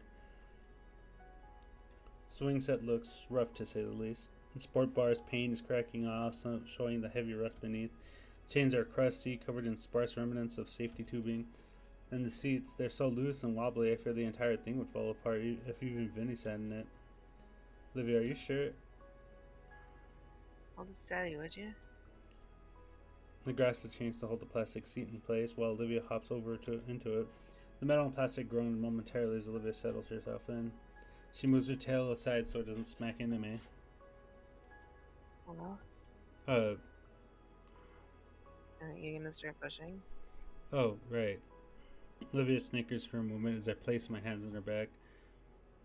Gentle, firm, yet firm push, Olivia begins swinging. It's a rhythmic motion now, to and fro. With every instance of her swinging back towards me, I push her with a little bit more force to increase her momentum. Eventually, Olivia starts pivoting her tail to maintain her movement, meaning I no longer have to assist her. So I position myself in front of her to watch as she swings like a pendulum. The creaking of the metal becomes a simple white noise as I look at her with ease. The cool night breeze and the swing's movements gently ruffle Olivia's hair. With a cherubic smile, Olivia's eyes close as she loses herself to the simple enjoyment of swinging through the air. To see Olivia having a moment where all her cares are gone, where there's no troubles or drama consuming her, to see her truly at peace. It's an image worth 1,000 words and one I hope to never forget. After a while, I sit beside her on the accompanying swing. Say, Olivia. Her voice is a soft whisper of contentment. What are you thinking? Thinking about today. It was nice. Really nice, Inko. Thank you for taking me here. I'm glad you enjoyed it. I was worried. Don't be. How could I not? It's my first date. Inko, Yeah. about the formal. Oh, do you not want to go? Olivia's eyes open and I can see them tremble. I want to go. It's just Ada. Yudakon's memorial. Oh. It's tricky leaning to the side, but I managed to place my hand on her shoulder for emotional support. I understand, Olivia. Whatever you want to do, I'll support you. Her fingers are ring together. I know you will, Inko. So, could you support me during the eulogy, too? My hand cups her cheek, tenderly, and I give her the most reassuring smile. Of course, Olivia. Her eyes close once more, and she leans into my hand, nuzzling against it. She sighs pitifully as I draw away, but still smiles. Thanks, Inko. I think I'm ready to go now. I nod gently and offer a hand to Olivia, helping her off the swing set into her wheelchair. We hold hands as we begin heading towards the exit, at least until Olivia needs her hand to help push herself. I guess things won't ever really be normal, but I'm okay with that. We grabbed our dinner from the taco truck, savoring the spiced meats on flour tortillas on the go. The walk to the metro isn't long, and before we know it, we're back on the train racing back home. The ride back isn't particularly eventful. It doesn't look like there's many people in the cabin with us. Both take the opportunity to admire the cityscape, especially now that it's reflected against the red and purple streaks that cover the sky. 45 minutes later, Olivia and I share a hug before she departs the train and starts to make her way home. I watch her from the window of the metro as it takes off.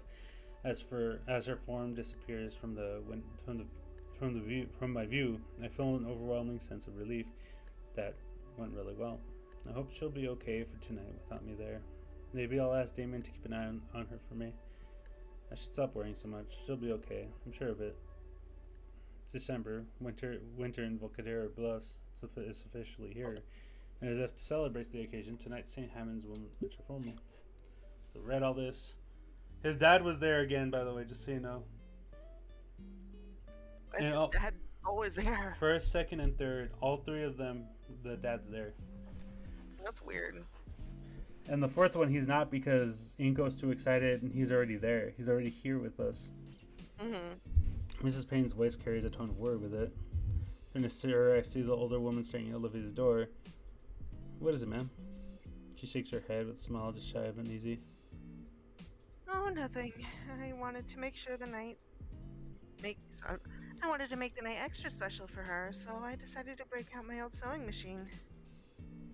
We're going to tailor the dress together, but... Another shake of her head. It's fine, Inko. Was it, though? What if it isn't? What could I even do if it wasn't? I nod and lean back, letting the small talk between everyone else continue. Our concern only grows heavier as we wait, though, and inevitably... That must be your ride. Oh dear, I'll go and hurry Olivia along then. Her voice is quick to cut her off. I'll check, Miss Payne. All eyes are on me, all questioning why. I'll check. Damien, Liz, can you hold the driver for a bit? Damien flashes me a thumbs up and heads out, Liz's body following after. Don't take too long, okay?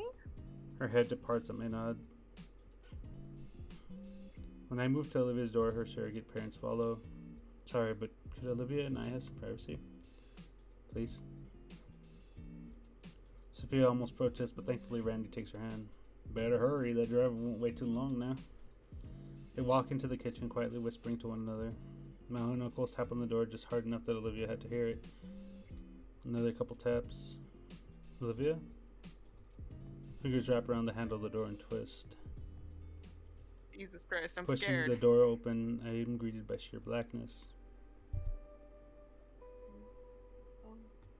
Sound of my blood pumping is in my ear from Olivia's weak voice. Quick as lightning, my hand finds the light switch and flicks it on, and I see...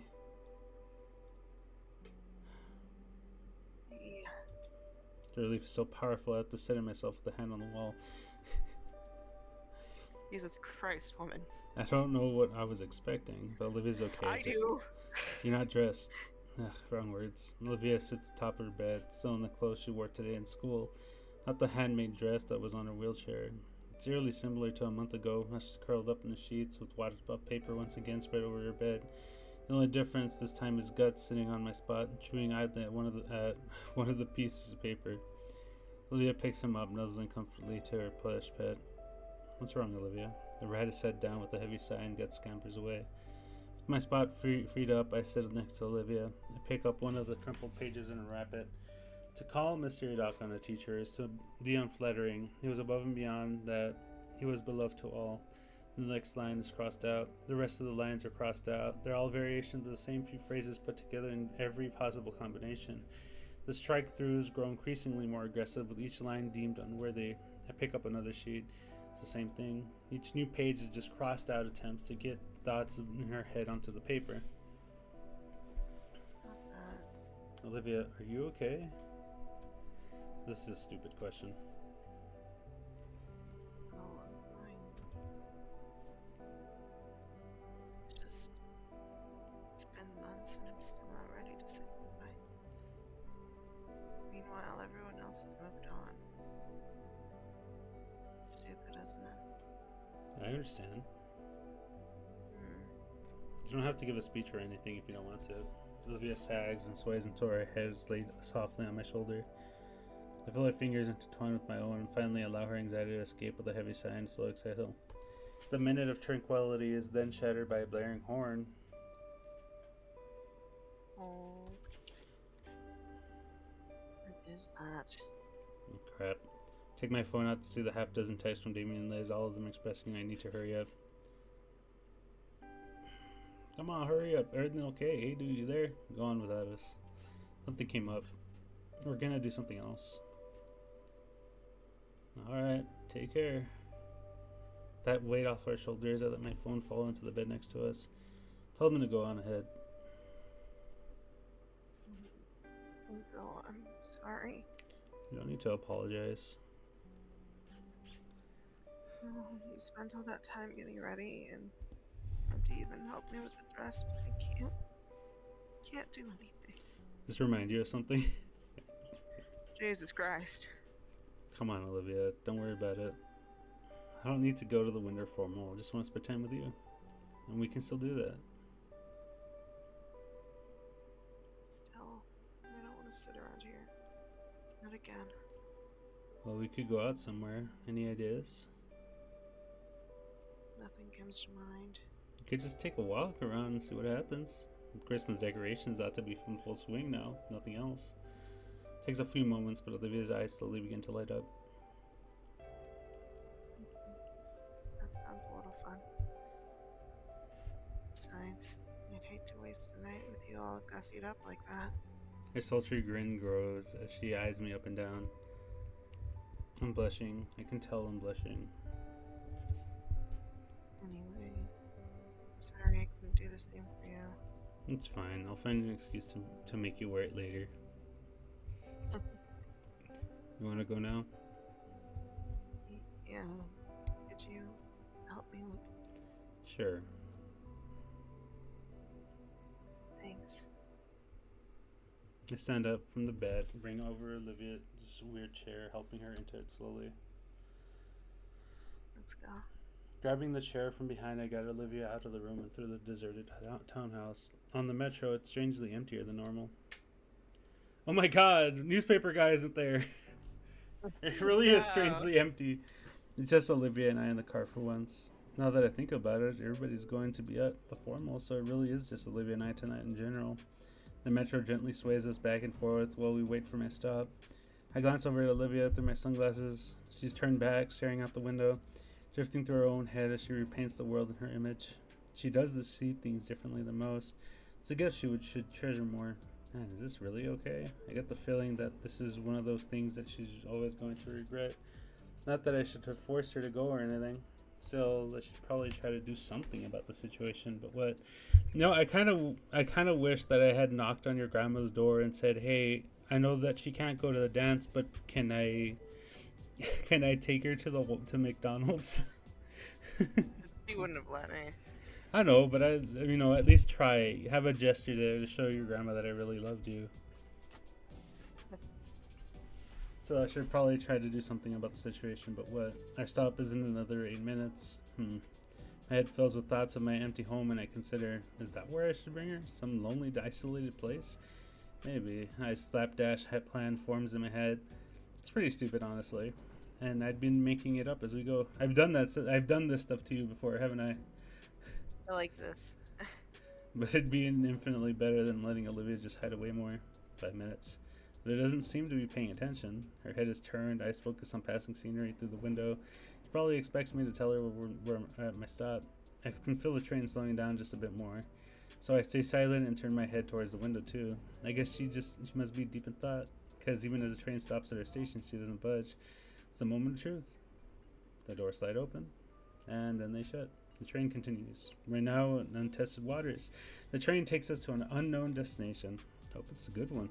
After a few minutes, Olivia comes out of her reverie, confused. Isn't that our stop? Oh, was it? Whoops. Oh well. Oh, wait. No, it's gonna be hours before it loops back around. Now we can get off this next stop, wait for a different train, or take a taxi back. No biggie. You don't seem that surprised. Well, I'm looking at it like an opportunity. We can go do something neat, something neither of us are expecting right now, right? Yeah, I guess. I think that'd be cool. Yeah. The metro starts slowing to a halt. I squeeze Olivia's hand. Adventure? Yeah. Adventure. Honey, honey. Hmm. Next Wednesday, adventure? Next Wednesday. Yeah. Next Wednesday is Christmas. Yeah. Oh. Can you believe it? Wednesday is only 6 days away. I mean, Christmas is only 6 days away. I gesture so out the excited about door this in news. a I gesture out the door in a polite ladies first manner. Then I start pushing her once she's away from the wall. The cold December air hits like a brick wall. Jeez, it's freezing. We exit the metro onto a carefully placed stone path. The district is enchanting. Older buildings of faded stone and brick with colorful lights casting them in a magical glow. Older but well kept. As we move along the cobblestone road, I feel as though Olivia and I had gotten off the train in another time period entirely.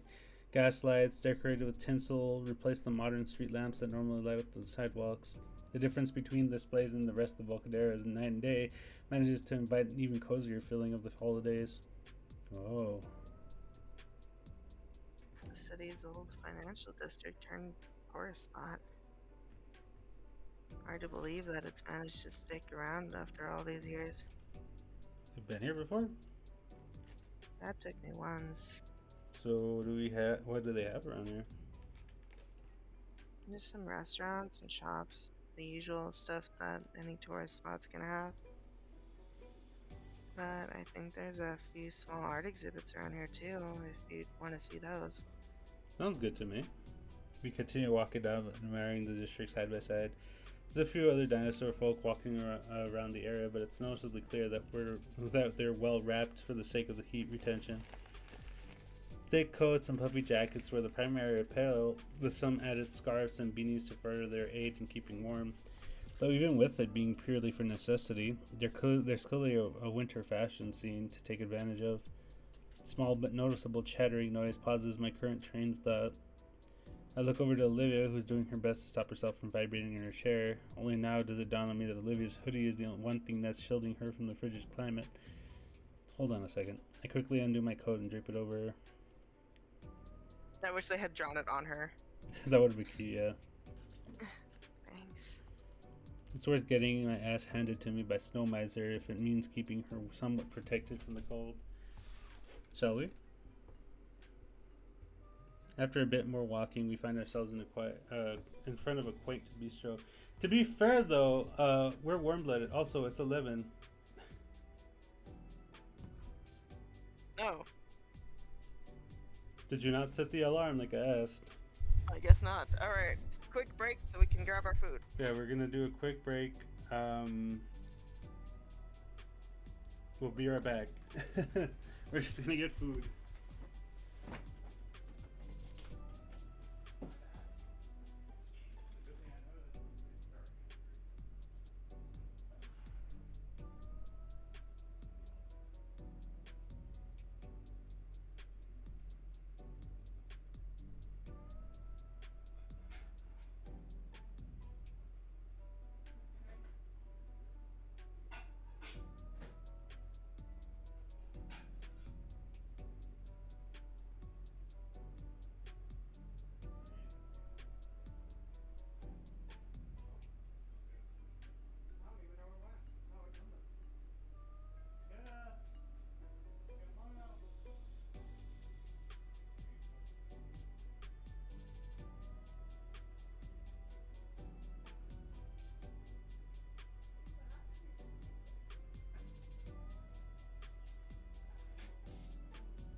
Because you're still warming it up.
You think I did it on purpose to make you the saddest cookie?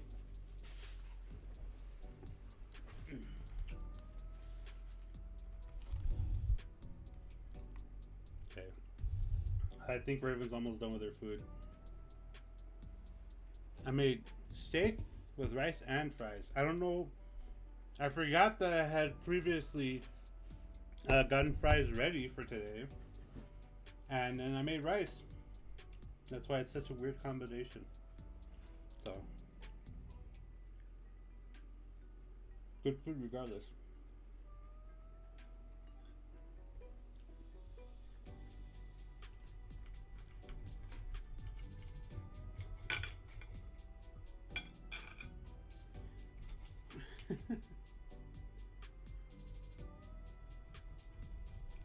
Oh, I should probably close the door.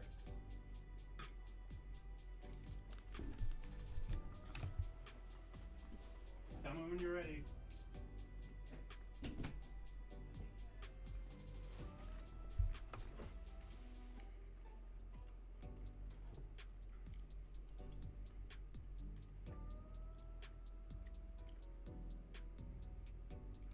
Okay. Do you need me to set another alarm? Mm-hmm. What time? Mm. Mm. Mm. Mm. Mm. Mm. God, he's going caveman. Mm. 12:20, just so that way I can get ready for work. 12:20. Okay, it's set this time. Thinking about it, I am a bit hungry. There are a few tables inside, but the outdoor seating looks relatively open. And there's even heat lamps near each table. I gesture towards it. Olivia glances over. She considers and gives a brief nod. When we enter, we share mutual exhales. The warm embrace of modern air conditioning welcomes us. There's no line, but the tables are all occupied. The waitress behind the counter is sympathetic to Olivia's shivering, though, and offers us a patio table beside the largest heat lamp outside. Our order of burger and fries was quickly made. We ushered into the warmest spot in front of the restaurant. The warm burger and heated light invigorates Olivia. I hadn't realized just how bad the cold weather affected her, and I feel relieved as I watch the caller return to her scales. As she recovers, so does her appetite. As I slide my plastic basket of fries to her, I notice that the little square has gotten more populated. Despite the cold, several Dano families filled the remaining seats, some with food, some just taking advantage of the heaters. Something going on? Poke Olivia and gesture around, she shrugs. It's the Fire Nation! After a few more minutes, an oddly dressed group crosses to the middle of the square. Compared to everyone else, they're very, very underdressed for the weather. Trust me, they don't need to be dressed. Wearing fur vests and oddly baggy shorts. There's 10 of them in total, a family of feathered raptors. Swallowing a mouthful of burger, I turn to Olivia to ask this and see an excited grin on her face. You know them? I only see 9. 1, 2, 3, 4, 5, 6, 7, 8, 9. There's a 10th one. He's just invisible. You just don't know yet. Ah, okay. Ingo can see him with his X-ray shades. That's so true. Oh man, forgot it's Friday night. There's always some live performers here. Just watch. Foosh. Whoa. Whoa. An elder looking dinosaur stands out front with a microphone. He must be the leader. Ringmaster? 1 second.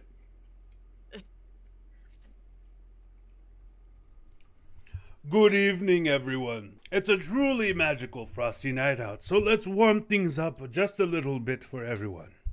Each member is adorned with various hoops and juggling pins that light a blaze. So please, gather around and let the Ashtail clan share a little fire with everyone. I will introduce myself. I am Fire Master Alejandro.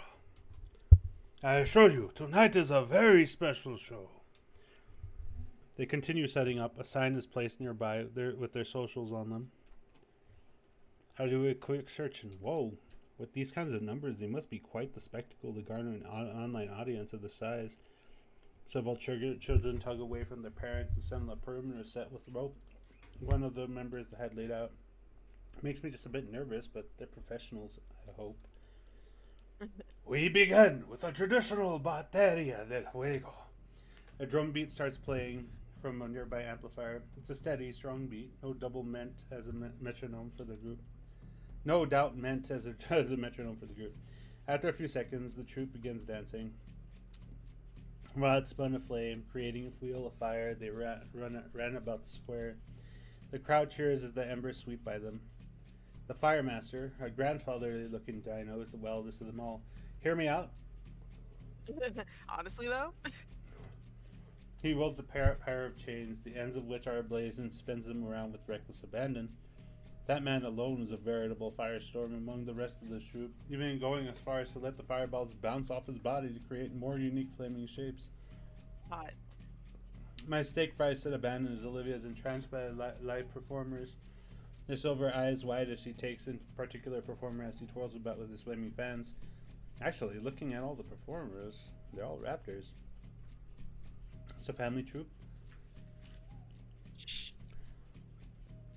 Indeed, all 10 dancers look to be a single large family, though there were some minor differences between them. The biggest one being small flourishes in their vest and prop. The tempo of the beat hastens and the spiraling fire dancers move around their elder more swiftly. Then all at once the drumming halts, and the performers bring their fiery props to a halt before them. The older leader chain swings straight up, and twin fireballs hanging over him for a split second. The blazing orbs descend and bam! All the raptors exhale into their props as the fireballs crash into the earth, creating a great gout of flame up towards a facsimile of a bomb blast. Fire recedes and the members of the troop regroup, the ringleader once more taking front and center. There's applause, a lot of applause. I didn't even realize I was clapping wildly until I felt my palms sting. The elder dino motions for a crowd to quiet down, and once we are all silent, makes to speak. Thank you, thank you. His accent is thick and his tone gravely, further showing his age. For those of you who are new to us, we are Ashtail Clan, the Ashtail family. The other 9 members hoot together, blowing smaller flame pillars. Have been in these mountains since time immemorial. He saunters around the open square, casually twirling his chain as though there weren't a softball-sized fire at the end of it. Generation upon generation, we have entertained visitors of Vocadera. I, Alejandro Ashtail, am the 7th head of the family. He pauses to let the crowd take in the information and then struts back to his family.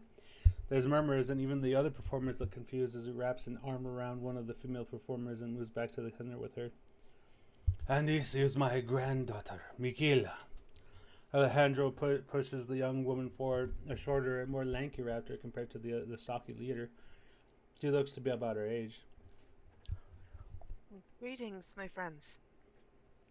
Tonight is also a special show for another reason. It marks the 25th year I have led this group. It is quite a lot, is it not? Hard to tell when you are getting gray hairs where so much of it tends to singe right off. He pauses for a chuckle from the audience. However, the sands of time stops for no one. So, that being said, it is time I step out of the spotlight and give the new generation their time to bask in it. And as I take my leave, it is great honor for me to declare that she will be joining the ranks proper. I have taught her everything she knows, and I am proud of her. So please, welcome her in and expect great things from her, for she will be inheriting the title tonight. What? You said what in English, even though it was K. No, she said gay. I know, but you said what in I English, said didn't gay, you? I swear. I heard what. That's Same like your thing. it's like your brain auto translated it. It translated. The entire family is whispering to one another. This isn't staged. Ah, Michaela, you are of age now. 25 years to this day, my own grandfather had bestowed upon me these chains of leadership on this very spot. The crowd woos. And on this, my 25th year of performing, I find that you are ready, my granddaughter. The chains finally stop spinning, Alejandro now holding the present and presenting them to the crowd, and then his granddaughter. Go on. The crowd. She awaits. Michaela hesitates, her hand shying away from the chains as though it will burn her. I mean, she looks nervous. Grandpa, this is... Up. I know you are ready for this, sweetie. He looks her in the eye. His once bombastic tone is now more soothing. You have devoted your life to our traditions, absorbing all the lessons in earnest. You have that fire inside you, just like that fire that I am giving to you now. The Firemaster turns to the crowd with a gigantic grin, his voice larger than life. Do you agree, my friends? A thunder of cheers and clapping echo. The crowd finally fully invested in the family ritual taking place. Someone starts chanting her name. Soon enough, even Olivia and I are chanting with them. Michaela! Michaela! Michaela! Our voices invigorate her. With a loud and triumphant whoop, Michaela takes the chains from her grandfather. The balls of flame spin once more, far more wildly as she hollers uproariously with the crowds. Yes, Michaela, now go! It is your show to run now. The old dino meanders back, with the rest of his family taking up Michaela's abandoned baton before taking a seat amongst the crowd near us. My friends, with great honor, as the 8th head of the Ashtails.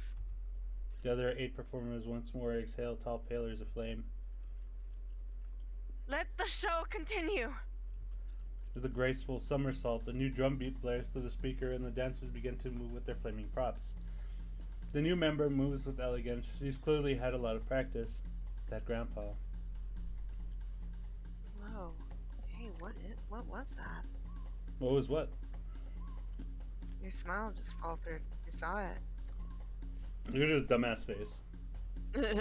He looks like a Muppet. In the corner of my eye. What's up? Aren't you observant? I just felt for him a bit. The Fire Master? Why? In a way, it's kind of sad. The great Alejandro will retire and his granddaughter will keep his place. What's he going to do for the rest of his life? He loves his job. He's just retired. He's never going to do it again. Going to enter his twilight years and know the best is behind him. Is that what you think? That's what I worry about. Maybe looks back to the show. The newest member dances elegantly. The performers laugh and hoot in the square with the new leader of the troupe. Compared to her grandfather, she's far more energetic. Her flourishes and sweeps are far faster than Alejandro's. But even still, for snippets of seconds, I would see some worry cross Michaela's face, questioning herself or her movement or something. The look would vanish though. Another of the troupe would pass her by, whisper something to her, or perform a duet move with her to help correct her. Take in the show now. Feels less refined compared to the first act, but also more real and vibrant. The Art Master claps along and laughs to himself, giving a reassuring thumbs up. Olivia looks to the old man, lost in thought. Well, maybe there's a little truth there, but I mean, look at him. Does he look sad? No, it looks like it's the best day of his life. He's really happy for his granddaughter. His granddaughter, that he taught everything she knows. Everything he learned from his father. One day the torch was passed to him, and he upheld that legacy he inherited for years and years. He had an amazing career, and he raised her so he could trust her. Now she's ready to do all that herself. Again, it's a matter of trust. You don't think someone as old as he is isn't able to tell? It's like an old tradition, you know? Only a poet could appoint another poet. Things change, people change, but a talent or a craft, it has to be passed down, or else even the little things become impossible to do. Alejandro knew his craft well enough to perform for 25 years. Look at Michaela. She's performing just as well as he did. He knows better than us, Inko, so I don't think he's wrong for wanting to pass on his legacy. To pass along everything you know like that to someone you love. It's to grant that person their purpose. That's why he's happy. Life's full of uncertainties. To raise someone up to take your place is one of the biggest challenges. Moving forward with no fear of the future at all. Making it so even the apprentice can become a master and pass on what she knows just the same. Biggest challenge turns into a great blessing. To keep going even when it burns. Always moving to a final victory. And in the end,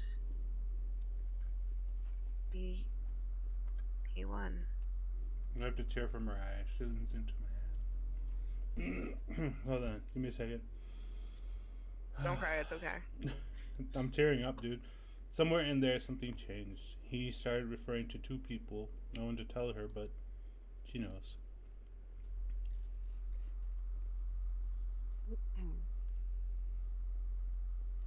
Very good. I think I'm ready. Sorry, I was drinking water. It's okay. Inko. I got it. You got what? I really can't explain it right now. It's more of a feeling. It's like a flame. We need to get back. What are you waiting for? Let's go. She yanks my arm, starts burning rubber towards the direction we came from. Look, go where? The formal, dummy. What? Traces off back toward the metro station before I can even finish my question. Wait, the eulogy? I take off after the uneven cobblestone, making catching up very difficult. Past the propped up signs, I stop, yanking a 20 from my wallet and dropping it in the tip box with the ashtails. The little girl standing by it beams at me with a toothy grin. I'll melt later. Can't get distracted. Where is she? Aha, I catch up to her, still speeding toward the metro station. Is there still time? It's almost 9. There's time. We can make it. We can make it. Can we run back to get your dress? Liz stops and skids to face me. It's the other way. We can't. Both our heads jerk sideways to the boutique we stopped in front of. Our hearts skip a beat in the distance, a familiar sound of the metro arrival. We have maybe a minute. You got $200. Merry Christmas. Thank you. Come on. Olivia drives me to the store, scanning for anything she'd find acceptable. What kind of dress do you want? You don't know anything about dresses. Shit, okay, what's your favorite color? Green. The fuck do you think? Of course it is! Shut up! You. You know this fashion shit. You pick something. Okay. Okay. Time slows as I scan the shelves, cataloging all possible dresses inside. There's about 3 green dresses on display. The Lime Hardbird's Wiggle dress looks like something I'd hurl on. And the Grand Verde Classic Wrap dress aged faster than the wine-guzzling wench that made it, which leaves the newer Little True's deep green dragon perch kimono. This is a lit. Yes, it's beautiful. I'll take it. Toss it over to her. She catches it. With the dress in tow, Olivia wastes 0 time, speeds right out the door with no force and nearly knocking off my feet. I have to stop the shop owner from giving chase by hastily handing her the two Benjamins. Sorry about that. Keep the change. Happy Christmas. Happy holidays. Olivia's still ahead, trying to put the dress on already and still move forward towards the metro. We're right there. Lift her tail. She understands and quickly shifts her tail in an upright position right before I grab her handles and keep rushing forward. Right as the doors start closing, I muster all the strength I have in me and boost Olivia into the cabin. I managed to throw myself inside before the door could close on my foot. I slide Olivia to the side and stop myself in the armrest of the opposing seats. I'm left breathless. The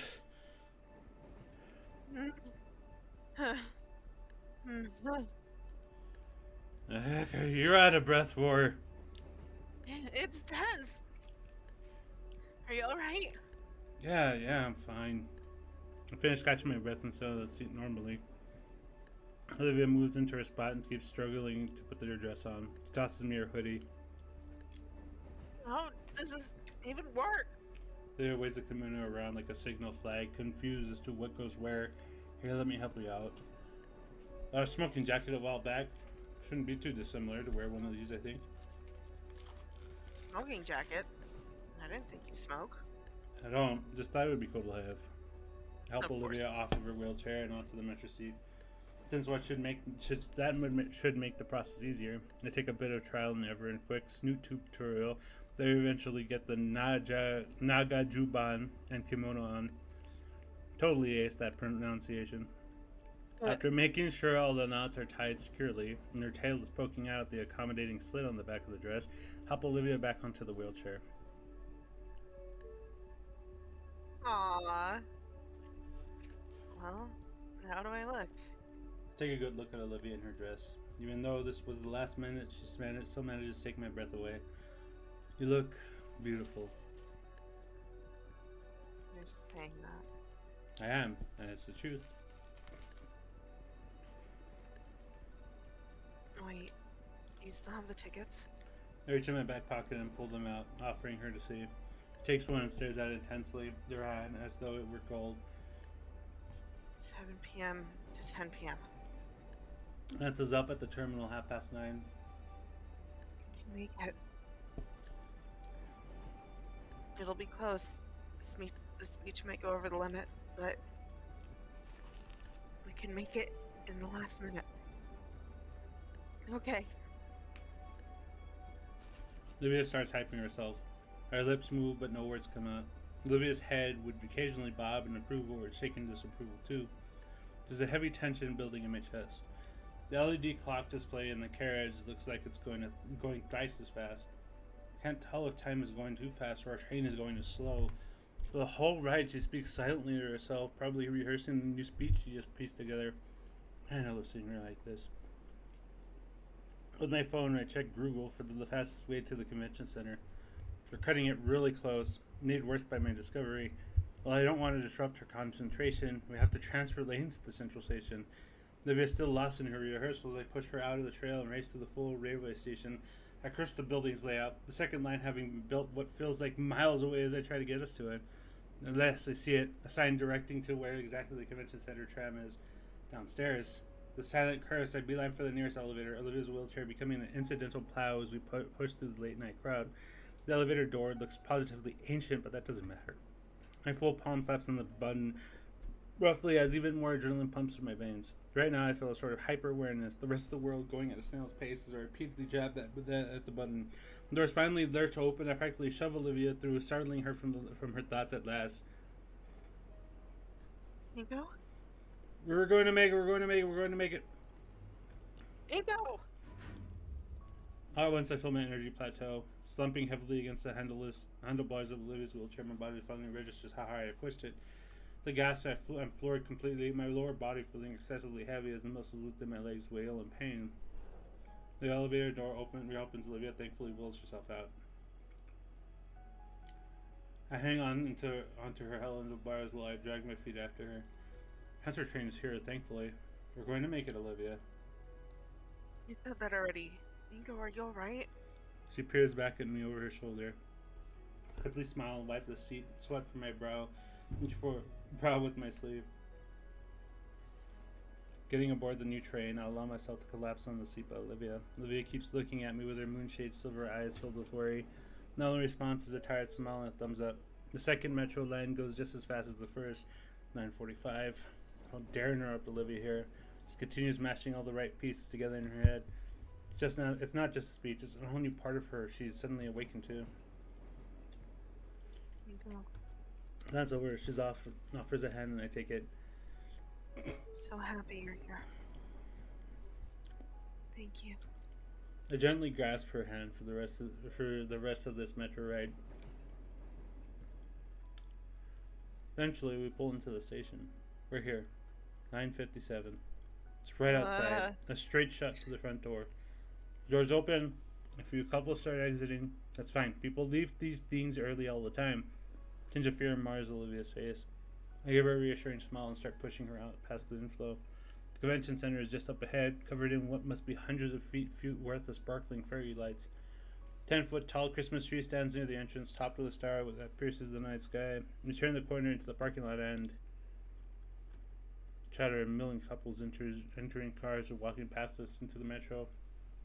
My pace slows to a walk. We can't have been that late, could we? There should have been a few minutes to spare. There should be. More couples trickle out the door. A tired figure stands at the door. It's Ben. He's holding the door open for a few more couples. I stop in front of him. When he notices, he stops and stares. Ben, what are you two doing here? It's over. Go home. We need to do cleanup. But the formal, it ends at 10. Ben raises an eyebrow. Everyone should still be in there. It's getting ready to leave. Peek past Ben. The place is nearly empty. We needed to be out by 10. It's 2 minutes past. No. Look, Ben, it took some time, but trust me, we got it. We can call everyone back, use a speaker or something. Let Olivia do a last-minute speech. A last-minute speech? Are you fucking kidding me? Olivia, you made a commitment, and you failed. Again. Like always, you throw this pity party for yourself and someone else has to pick up your slack. Couldn't even drop the act for Yadakon. Well then, Olivia, you win. You won. You abandoned the Yadakon so you could run away with your boyfriend and pretend nothing ever happened. Congrats. Dude, holy shit. What the fuck is wrong with you? Get up in his face. Olivia tugs softly at my sleeve to pull me back. He sighs. I'm not getting worked up over this. You got a speech? Okay, let me hear it.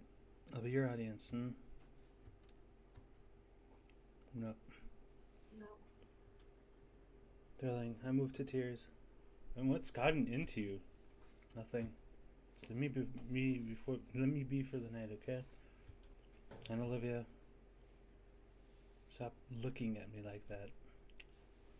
Takes a step back and lets the door close. It's because of the antipsychotics. Since he can't take them, he's freaking out. Yeah, I mean, she might have still taken him from him in this one, right? Yeah, I felt Olivia's consistent tug on my sleeve. Deep exhale, it's not worth it. I would have punched him. Walk back to the metro is silent. From us, at least. Chatter from the couples around us is lively. Tells of a night well spent, how fun it was, impromptu plans being made to visit each other's place for the night. But Olivia's just left out of it. She was so excited before. Like someone clipped her wings. Someone. Not letting that guy live this down. I'm straight. Heavy gloom hangs above Olivia's head. Sitting silently in the empty car with her, any previous words I had to help are simply gone. Instead, I lean closer to her, my hand finding one of hers that balled up tightly in her dress. My fingers softly unwrap hers, carefully disentangling them from the soft cloth in her grip. Her head tilts upright, just enough that I can see the fresh tears falling, trailing down her cheeks. Once more, I take her face into my other hand, my thumb wiping away one track of tears from her. A sorrowful smile spreads across her lips, small and feeble on the verge of breaking. Rising from the seat just enough, I bring myself closer to Olivia. The hug is awkward and shaky from the rocking of the train car, but I keep tight hold of her, cradling her head against my chest. Olivia's tears soak into my suit jacket, already ruined from our failed attempt to get to the formal. Couldn't care less for the damn thing, though. All that matters right now is being here for Olivia. My front door opens easily enough as I slowly wheel Olivia into my home. I don't know who is more tired, but I know for a fact I'm in the need for a change of clothes. Olivia? She simply responds with a non-committal grunt. I need to change out of this. Another grunt. With a gentle sigh, I set Olivia's hoodie on her lap. I'll take you to the guest room so you can get changed too, okay? The third grunt, but with a nod. After I bring the girl to the guest room on the ground floor, I scale my stairs slowly. Once away from Olivia, I finally feel the full weight of my exertion tonight. My arms feel leaden, my legs a little wobbly jelly. The want to just collapse and sleep drops violently on my shoulders. But I find the strength to haul myself into my room. To struggle to remove the sweat-soaked cloth from my body, removing the undershirt almost made me slam face first into my wall. There you go. Ow. The cold hard wood of the floor feels amazing on my scalding hot back, even if my tailbone feels bruised. Livia is kneeling in my doorway back in her usual hoodie. Seeing her concerned look helps to dull the pain. I'm fine. Good. She shuffles further into my room, her eyes roving over my walls thoroughly. Consider standing, but my legs could use some reprieve. Do I simply reach for the clean shirt I set aside and slide it on swiftly? Nice room. Thanks. My knees ache terribly as I shuffle after Olivia and caring about how in my room my dress lacks. Olivia plants herself onto the foot of my bed and I take the spot right next to her. Her hand finds mine immediately and her head lands on my shoulder. Simply sit and relax like that. The stress from it all oozes off me as Olivia nuzzles against me. It's an odd sort of silent serenity that settles on us.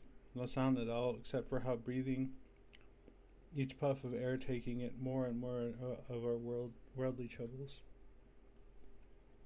Inka. Her voice is soft and steady. I'm sorry. What about tonight? It's all my fault. Lean my head against hers and shake it in rejection of her statement. It's fine, Olivia. I don't blame you for anything Ben said. What if I had realized sooner? I shake my head again. What matters is you figured it out. I'm sure that Mr. Yadaka, breathing hitches at his name. I mean, you understand what's important. Yeah? Her head bob of agreement presses her silky hair against my cheek. What matters now is that we're together and enjoying the rest of the night, okay? She bobs her head again, and I can feel her anxious sigh escape her. So, what do you want to do? We could watch movies, or maybe I can show you some photos, or... Inka. Pause to hear out what she wants. I just like to stay here with you. Of course. Another pause. But, What is it? Just name it Olivia, and I'll do my best. well, if you turn the lights off. The lights? Those lights? The ones with the switch all the way back in my doorway? My legs are practically cinder blocks now with how heavy they feel. If that's what she wants. Of course. Sheer brutal agony lances through my sore legs, but I manage to get to my feet. I swear I hear snickering as I slowly shuffle to the light switch. Must be in my imagination. As I manage to get to the wall, it's a simple matter of flicking the switch off and douse my room in evening darkness. There's a gasp from Olivia and I can just manage to turn, collapsing myself. Olivia? Stars, Inka.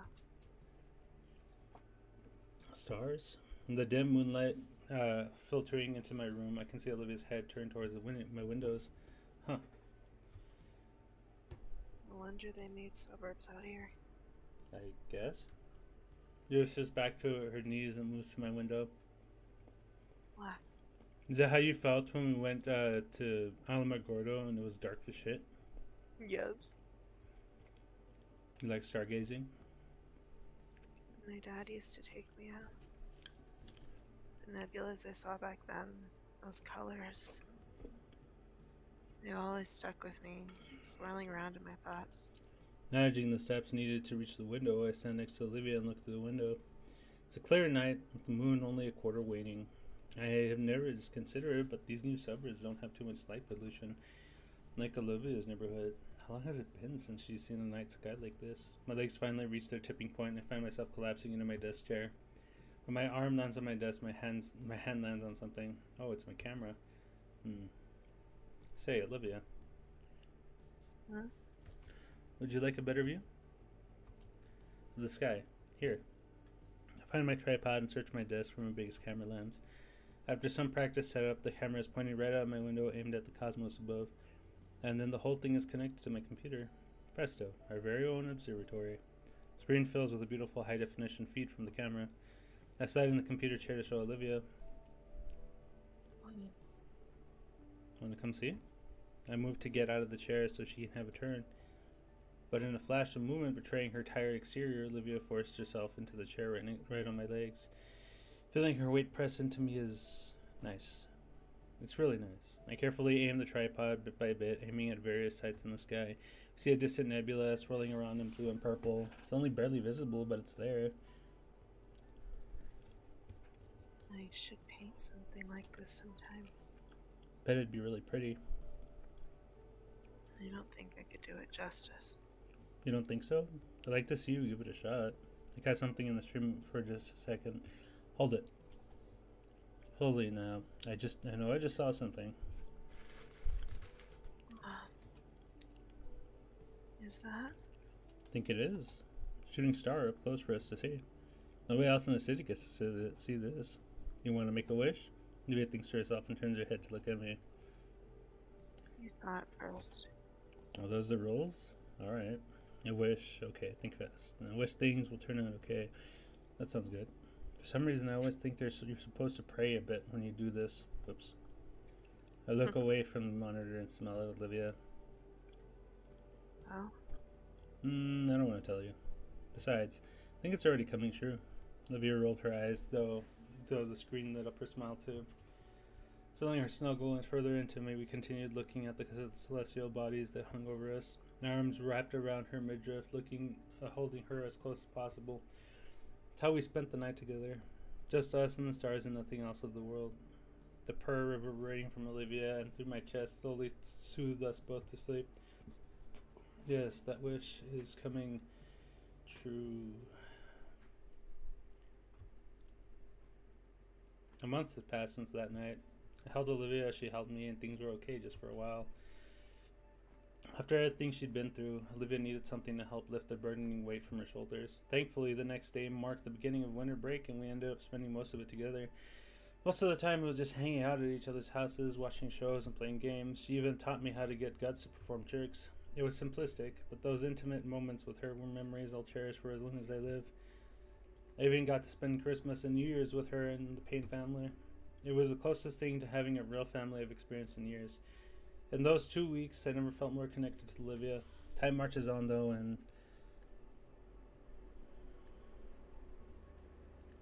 future draws closer day by day. The first semester ended last week, and this week, along with the new syllabuses for the semester, also been given our college prep packets, along with a number of different application forms. There's so many that my cramped backpack can't fit them. Looking through the varying sheets, I feel confident in most of my choices, most of which are within the city, and I hope... Oh, here's my stop. Holding the two overfilled folders to my chest, I make my exit heard for what? Hold on. Is it doing the thing? Hang on.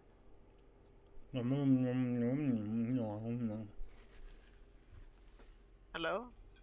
Did it do the thing again? Goddamn. Hello? No. Hello? Did it do the thing again? It did the thing again. Okay. I make my exit and head for my usual destination. Minding the numerous papers in my arms, I gently push open the door to the Payne residence. It's open. I know, Randy. Thanks. The head of the house and Vinny are at the dining room table working on his homework together. Um, Hanky, Livy's in her room. Vinny, stay focused. Thanks, Vinny. I follow little Daniel's hair as I pass him by. Pushing through my girlfriend's bedroom door, I come to see her. Yeah. Oh. What? She's talking about a game. Okay. Yeah. Oh, look at me. It's perfectly fine for me to ignore your frames and one shot you with some bullshit oversized turd looking sword. Raging once again at one of her laptop games. If it makes you angry, why don't you switch to another game? No. I'm almost enjoying my anger. She snorts. Yeah, she snorts. That's you with the for sure. She snorts and shuts the game off, twisting around so I can hug her on her bed. There you go. Hey. Olivia sweeps her laptop aside to give me room. I allow my backpack to drop to the floor and set one of the overpacked folders on Olivia's lap. She groans and flops backwards. Come on, Inko. It's Friday. It's Thursday, actually. That isn't coursework, though. Olivia sits back up and checks the folder. Then what is... Oh, please. Leaning over, I pull out her actual classwork from my backpack and set the sheets on her lap. Yeah, it's really starting to pile up. A bit of work getting your teachers to pass this stuff along to me. It's probably a week's worth of stuff this time. Groovy. Do we really need to? Yes. Come on, I know most of this stuff, so this will be a cinch. Get the first assignment out and use a binder as a clipboard. Ready to start the first assignment was just some busy work with crossword puzzles involving state capitals. While Olivia lazily drags her mechanical pencil across the page, filling it out, I bring it up. I miss you. At school. It's not the same without you around. School's been back in session for nearly a month now. At first, Olivia was eager to return. Then she just skipped a day. Then 2 days in a week. Then this entire last week. She's just been absent. Ever since that night, she's just losing more and more motivation to graduate. It's the least I can do to try to stop it. I'm willing to help her here. Damien and Liz miss you too.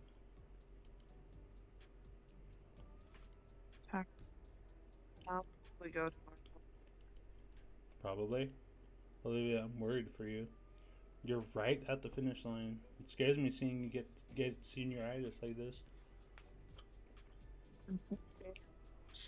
God, you're turning into a robot. It's not senioritis. Well, it sort of is. She does a little hand gesture and sighs. I just don't see the point. Nothing I'm going to do benefits from high school diploma. Right? I don't think that's true. You can't be too sure of anything. Olivia blows air out of her nose. I sat on Olivia's shoulder. Please, Olivia, just do this for me. She stares back, a twinge of fear in her eyes.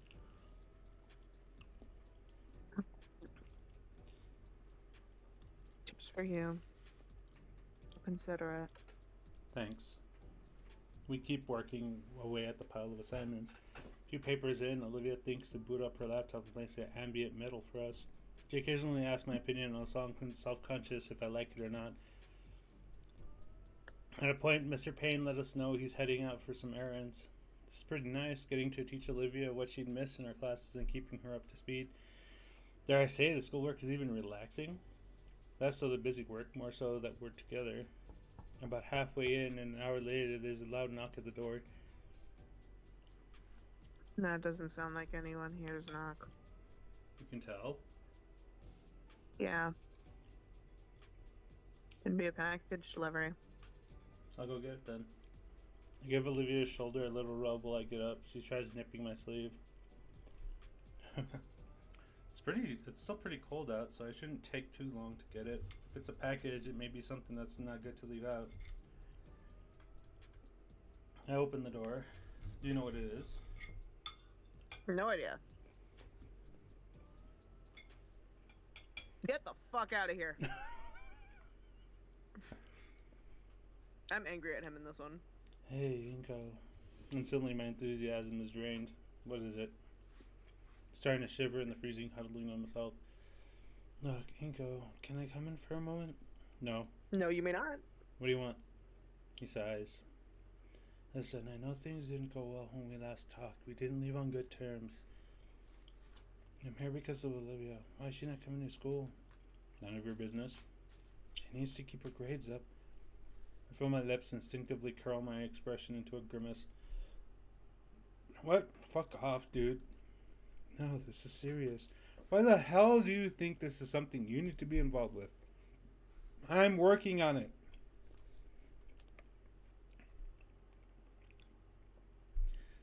Are you? She's about to lose her eligibility for graduation. She's going to flunk out. Fingers dig into the wood of the doorway. I had figured, but she hasn't missed that many. Olivia's completed all the assignments, and how close? Dangerously close. Close enough that I got the memo. What do I do then? We need to convince her to go back. Some people keep letting her get away with it by handing her pity points, but there should be no excuse when the situation is this dire. What do you mean by some people? Hinko, it's obvious that you're only encouraging her to fall further into the abyss. You keep enabling her to slack off, she's never going to improve. You have to know on some level. I know you know I'm right.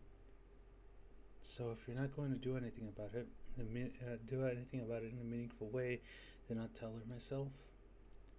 Ben has the audacity to try to walk past me, but I shut him down with a firm hand to his chest. Why can't you get the idea, Ben? Olivia wants nothing to do with you. I'm trying to do what's best for her.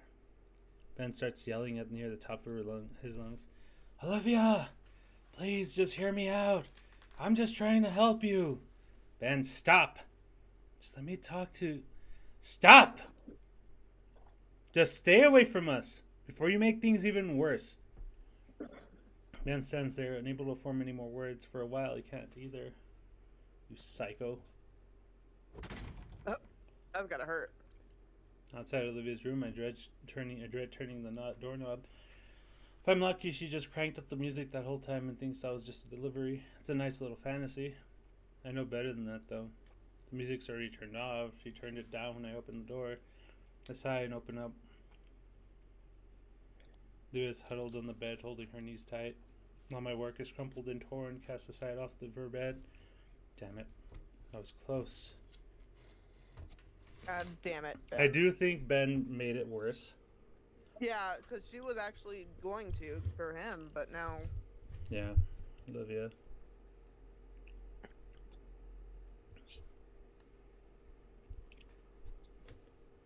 Olivia. Did you not hear me? No. She said sorry, damn it. I can't. I ignore the sound of paper being crushed beneath my foot. My arm slowly wraps around Olivia, drawing her into my chest in a gentle hug. Through her wobbling gasps of breath, she whimpers a mantra of apologies. We were so close. I think. Batting back a frustrated growl, I instead focus entirely on comforting Olivia. We're managing, at least. Today would have been the day, but Ben. With clearing shaking my head, I returned my attention to Olivia, who has finally quieted down. Olivia? Her arms hold her legs more tightly. It will be fine, Olivia. Her arms ease. We'll figure things out. I promise we'll figure the things out. The rest of the school year is a blur to me. Days turn into weeks, weeks turn into months. It didn't even hit me that I was graduating until the day finally came. Being handed my diploma, shaking Scalar's hand, it felt almost surreal. It was the moment that I had been anticipating the entire year, and I finally achieved it. Although it didn't feel quite as fulfilling knowing Olivia was sitting with the audience rather than beside me. Is that how it felt for you? Yes. I wouldn't have even been beside you because you were all the way up in the E's and I was all the way down in the N's. True. Regardless, I don't have the time to dwell on the past. I need to worry about her future, and that means supporting her. I didn't even bother to check where the acceptance letter had come from, only that it was still here in Volcadera. It was simply a matter of going through the motions, filling a schedule, talking to the counselors, choosing whatever programs. The content didn't matter, just the need to get somewhere for both of us. The late March rain patters on my windshield. Pollen is going to start being a problem soon. Man, I can't wait to just relax. Today sucked. Between the yelling, almost getting hit by a car, all the running everywhere, I'm exhausted. I think of Olivia and yeah, it's all worth it. Can't wait to get back home. Spring break finally rolled around. All my coursework is finished and submitted just in time, and I even had the time to compose cordial well wishes to all my professors. That leaves all my responsibilities ticked off my mental bucket list. The next 2 weeks are completely open for the two of us to enjoy. It's been a while since we were able to go out somewhere. Maybe I should plan something romantic. Maybe something to get some real fresh air and take advantage of the weather before I end up congested. Like camping. That'd be a lot of fun. I entertained myself with these thoughts the rest of the way home. The lo-fi hip-hop station currently playing helped a lot too. Liv has recently gotten into it and wanted me to give it a listen. Gotta say, it's pretty good. Finally, I arrive at my flat. It's a smaller, cozier place. Not that I can't afford something more luxurious, it's just something that spoke to Olivia and I. I shift the car into park and pull the key from my ignition, sighing relief. A small staircase led here, and I'm at the front door, unlocking it, quickly stepping inside.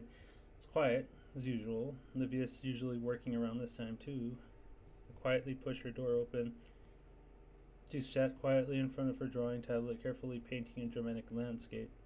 The colors of the digital screen shine off her visage, tinting her gentle smile with all sorts of exotic colors.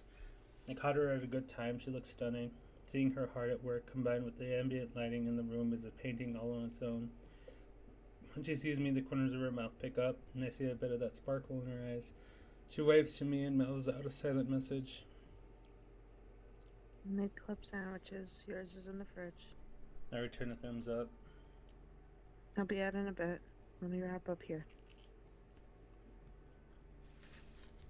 Sorry about that, guys. Gently I shut the door and not to make the sound. You say that? Oh, I'll need to start wrapping up soon, so... Our kitchen gets a decent amount of use, but it's kept pretty tidy. Every now and again, when I see some culinary doodad, I'll pick it up for Olivia.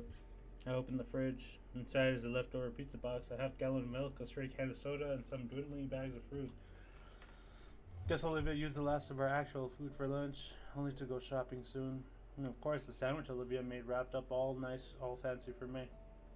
That's even an olive spike through the top of the toothpick. Looks good. I grabbed the soda and shut the door. Ordinarily, I'd sit at the table, but the couch is too inviting to my sore back. Olivia should be done with her stream soon. Maybe I should rent a movie or something. Before I take the first bite of the sandwich, the bedroom door creaks open.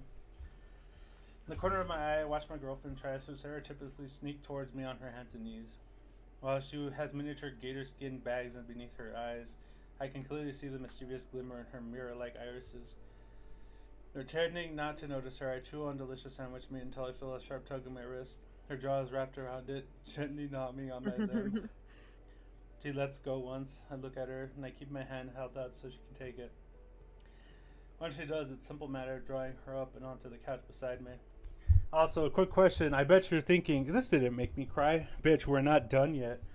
She sniffs the air and follows a smile to my cub, which she also nips at.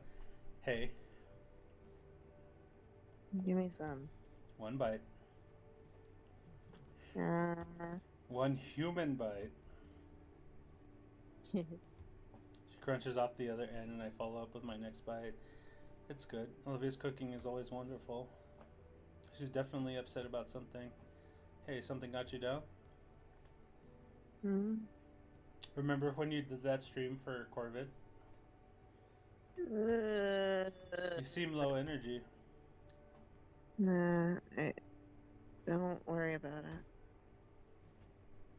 it. Just some heckler when I was wrapping up the stream. Don't worry about it. How was your day? Oh man, it was nuts. I barely had time to finish my list assignments to avoid homework. Like all the other students were in a rush too. Then there was some stupid bug with the submission website. Really exhausting day. And some prick nearly rear-ended me with his pickup. Ugh. But I did get my schedule cleared. The spring break is all ours. Oh, nice. How was your day? Oh, I just streamed. All day. Nice to have you reach 5,000 followers. Yeah, I did. That's nice. Hopefully your career really takes off soon. Truthfully, I worry for a bit. Oh yeah, I was thinking we could arrange a day out sometime. Go on a little vacation during the break. Oh, yeah? Yeah, does that sound like fun? Hmm. Come on, we need to get out more. I went out last week. Okay, I get your point. Yeah, that sounds fun. Where would you want to go? A park, maybe? Still don't know what's around here. I think there's a few public parks around. It'll be like when we saw the bluffs. Oh, you know what? We haven't ever gone back to Volcadera. We live in Volcadera, you dork. I meant the city. We should go check it out. I bet the Paynes would love to have us over. Olivia flinches. What do you say? Little trip down memory lane? Come on. It's only been a year. I think it'd be fun to feel the coastal breeze again. Not yet. Olivia fidgets. I don't want the Pains to see me yet. Why not? When I left, and they didn't leave on the best of forms, I could tell they were unsure if I'd ever make something of myself and make things work for me. Heck, and I wanted to prove I could before I left. But now it's been a whole year. What do I have to show? I don't even make enough to cover my share of rent. Don't cry, honey. It's okay. Shut the fuck up. Olivia. My hand lays atop hers and curls over her fingers.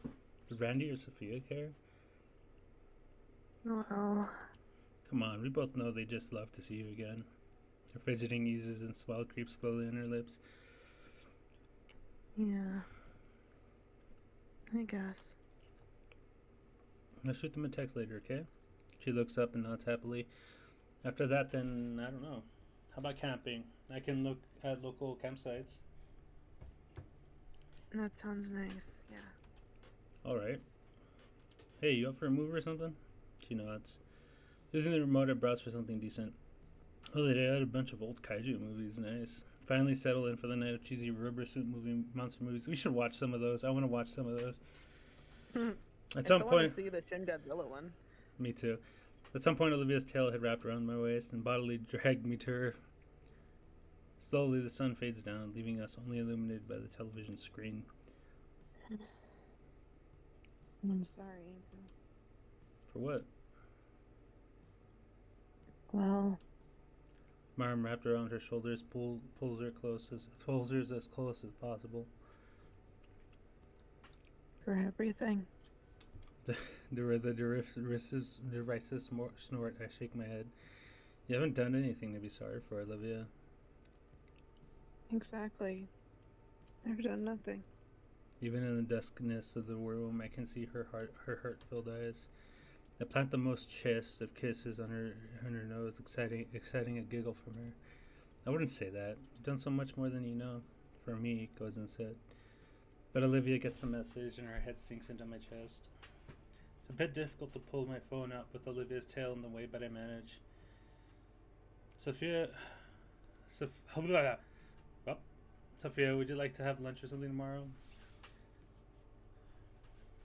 What are you doing?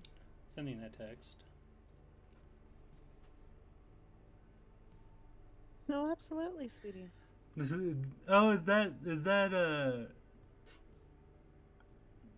that little Damien?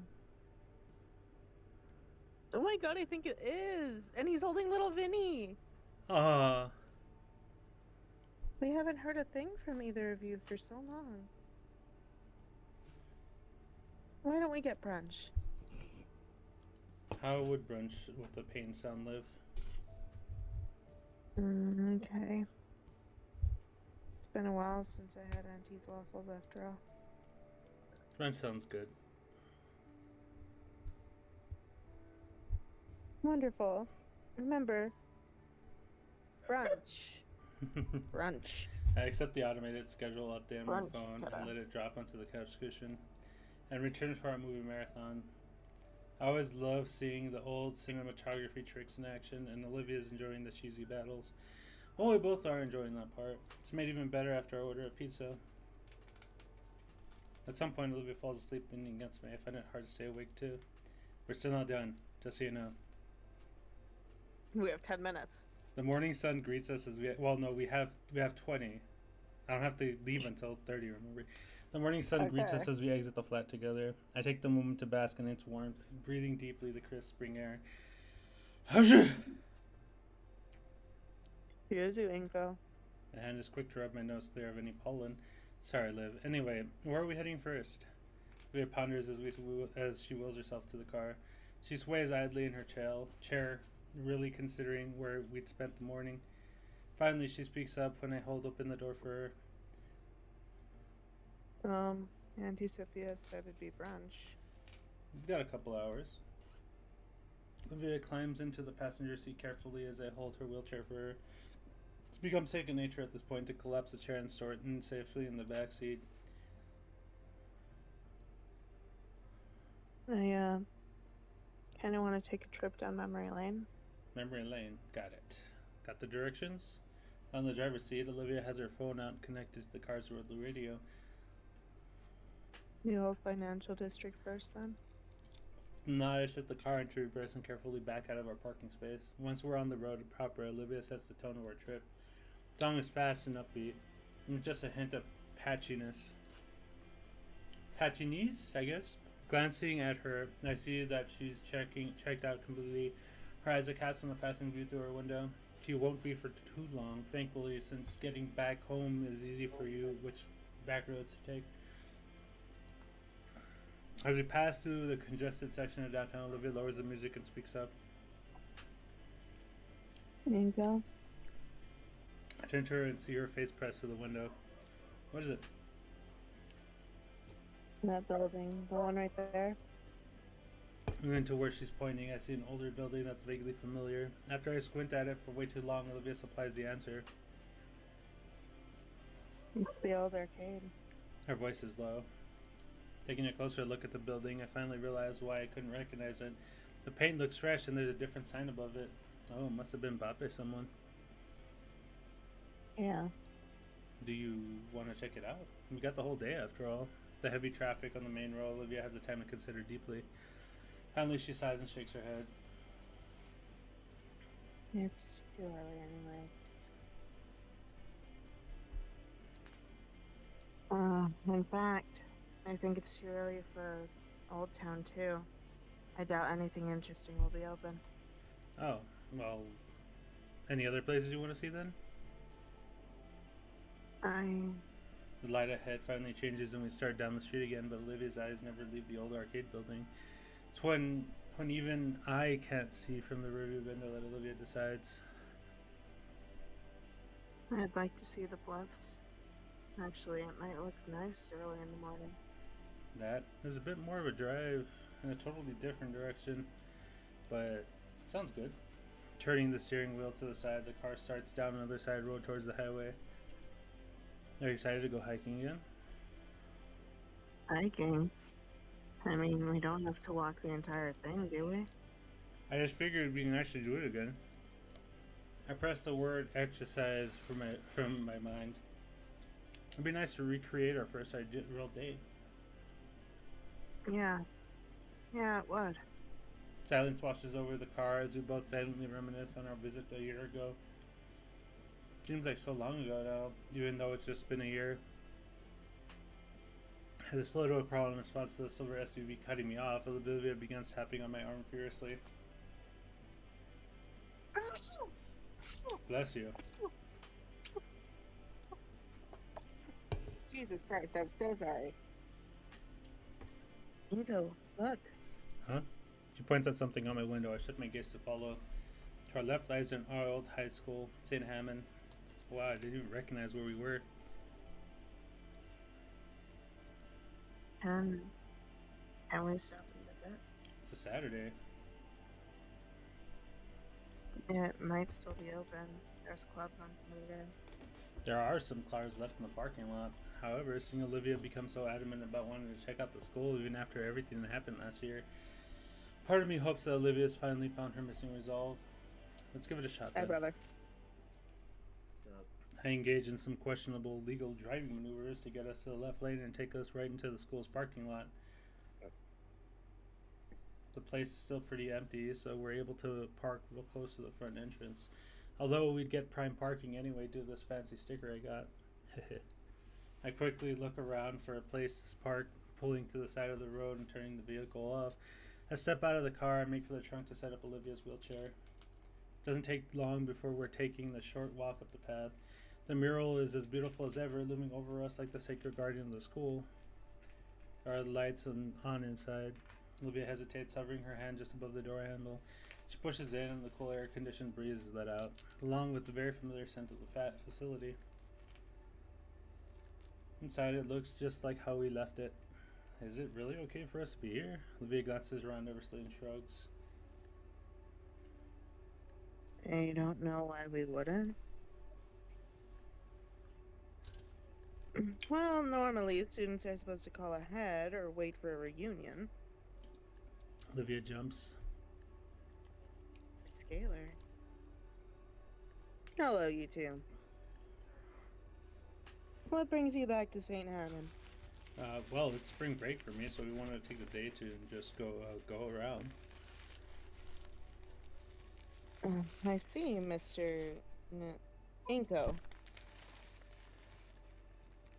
Are you on your break too, Olivia? Her silver eyes cast downward for a moment. Olivia? Yeah, on break too, Miss Scalar. The older woman's gaze shifts between Olivia and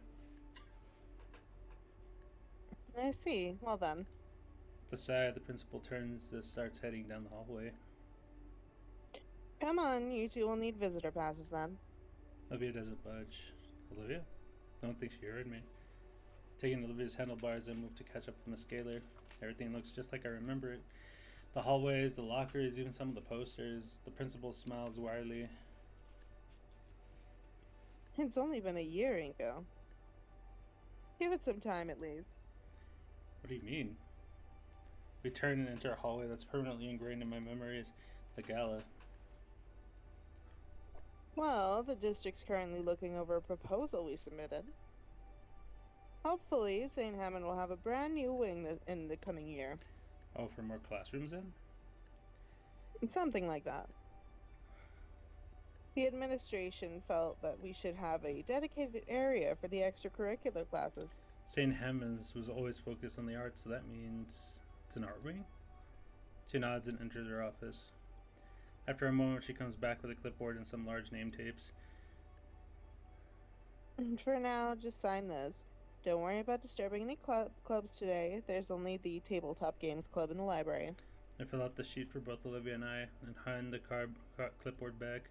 Before Miss Gailey returns to her office, she kneels before Olivia. And then Miss Halford. The voice surprises Olivia and her head tilts back up to look at the principal. Yes. I hope this break helps with whatever is on your mind. You may not be an official alumni, but you are a former student of St. Hammond. Before Olivia can respond, Miss Gailey stands upright and re-enters her office. So, what now? Olivia glances down the halls to our left and right. I want to sit at my old spot. How do you dock on's class? Olivia lets go of my wrist with her tail and starts moving herself along. I follow closely behind, remaining silent so I don't break her focus. It's clear that there's a lot of motion whirling through her. She looks up the staircase and continues to elevate around the corner. Oh, I didn't think this far ahead. We don't got the key, do we? If you need, I can carry you up. Olivia reaches in her chair pocket and pulls it out. She still had it. The elevator door slides open like it always has for us. It's 12:20, love. Okay, cool. Another bout of nostalgia waves over me. Of all the times Olivia and I rode it, one memory stands out though. Both of us huddled together in fear, and the door opens. and I breathe in the fresh outside air again. I always loved the open hallway up here. Olivia rolls ahead past the rooms 231, 232, 233, 234. Olivia stares at the nameplate. It now reads Miss Frizzer. She sighs. After a moment, I reach ahead and open the door for her. Inside is pretty similar. There's obviously some new decorations. The teacher's desk has a different clutter of papers on it, but it's the same classroom. Olivia rolls inside. I watch her carefully move the chair by her old desk so she can use it. Still, should I enter? After a moment, she glances at me, then pats the desk next to hers. The granted entry. When I take my seat, bits and pieces of my second day here resurface within my mind. Is it? No, it's still here. Olivia's finger is tracing something. It's a little indent in her wooden desk. The one she's used as an inkwell. How'd you ever get away with doing that? The teacher was cool with it. She smiles. We both stare ahead from the front to the front of the classroom. It's like the two of us showed up early for the day. And any minute now, energetic Taro will waltz in, dramatically flapping his wings. There to take us on another learning adventure, ready to give it his all to teach us the values and craft of art. Olivia doesn't cry. Her fingers weakly tap against the desk, but she doesn't cry. After a while, she speaks up. Oh, Jesus. You ready? Are you? She looks over with a slight smile. Yeah. I get up and push our chairs back in their original spots. Leaving, I turn around for one last look. I know Olivia as well. Probably really is the last time. They gently shut the door behind us. Bye. We ended up taking a short tour of the rest of the school, seeing the sights once more in the auditorium, the atrium, even the cafeteria. I got us some of our old favorites on the vending machine. On the way out, we passed through the gala once more.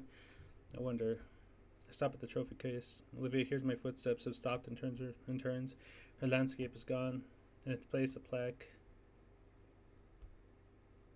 Olivia gently rolls up to the glass case. I step aside for her. It holds an etched stone slab and several photographs illuminated by dim yellow lights. Surrounded by all the award-winning works of art by his students. And etched into the top of the polished stone lies his name in Boston gold leaf. Mr. Trent Neodocon, 1986 to 2023. He was our age. Mm-hmm. No, he was 10 years older than us. Olivia's hands clasp over her mouth. Olivia, are you? She shakes her head and lets her hands drop to her lap. There you go. Olivia rolls back to the front office. Inside, Principal scarcely looks up from her sheet she was filling out. Done with your sightseeing already? Though her tone is shaky, Olivia smiles and nods. Yes. Miss Scalar, Olivia wheels to her desk. They share a look, though I can't see what Olivia is doing from the entryway. The principal, I see her face fall into a saddened frown. They're whispering, and Miss Scalar's eyes are even getting misty.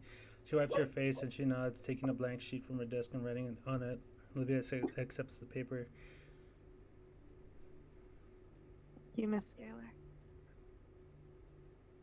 Of course, and Miss Scalar's frown transforms into a simple smile. I'll always be here at St. Hammond if you ever wish to talk, Olivia. That goes for you as well, Ingo. Right, thanks, Miss Scalar. Olivia turns and leaves the office, wheeling past me. Hey, Olivia, what's up? She doesn't respond, instead heading straight for the school's exit. Following her after her, I finally catch a glimpse of Olivia's face. Her face is set with determination. I have to move ahead and hold the doors open for Olivia, who beelines straight for her parked car. Olivia, wait up. She finally stops next to the passenger door and turns to me. What's going on? Sophia isn't expecting us for another hour. Good. We have time then. Time? Do you want to go somewhere else? Yes. I need Her voice hitches, but she still forces the words out. to go see him. See who? She thrusts the paper forward for me to read. Oh. We're nearly there.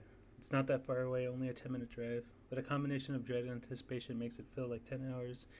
In the seat next to me, Olivia stares at the elevator key in her hand. Part of me thought she would have returned it. Maybe someday. It's not like they can't just make another for a few dollars. It's just important to her. It doesn't rain. As we pull into the parking lot, I take a hold of her other hand. Can feel the nervous vibrations through our connected palms, and yet her fingers intertwine with mine tightly. It's a solemn place. The grounds are all well kept, but still creep up onto the old pavement. I hear it help Olivia out of the car once more. The wind is picking up a little. We pass through the arching metal gate. She looks around at the sea of tombstones, completely lost. Jesus. How are we gonna find it here? I don't know. Let's just start. I should have asked for more details. Don't worry, we have time. Push Olivia along the gravel trails, past rows and rows of graves, or on rare occasions, a small mausoleum. Without the plot number, we have to scan over each tombstone carefully. Olivia's breathing picks up. There. I think it's that one. She's pointing to a small tombstone one row ahead. Without hesitation, I pivot and pull Olivia toward it. It's a similar plaque to the one at the school. Instead of engraved gold letters, it's simply carved into the stone. Olivia holds a hand out for a bit, lets it fall back into her lap. You found it. For a while, we rest in silence, just looking at the inscription on it. His teachings will continue on into the new generation. I'm startled when Olivia pushes herself out of her wheelchair. She kneels before the small tombstone and I move to kneel beside her. Olivia? Fine. It's just... I want to finally tell him, Inko. Takes me only a moment to recall what she's referring to. It was nearly a year ago, that night that invades my dreams from time to time. I nod, laying a hand on her shoulder in solidarity. All right, Olivia. She looks at me and smiles, a very fragile smile, and then begins. Mr. Yadakan, you were a lot of things for me. You taught me so much. Everything I know when it came to art. And you tried to teach me about myself. Show me a way to live my life that was better than how I was back then. You used to grate on me when you would lecture me about my feelings. But you know you did it because you gave a damn. You gave a damn about me, about everyone around you. Even when I was being stupid and trying to hide away from everything. You came into my life and showed that the world wasn't as bad as I saw it. Olivia's eyes turn to me, and I can see the tears flowing freely down her cheeks and over her shaky smile. You were right about him too, Mr. Duck.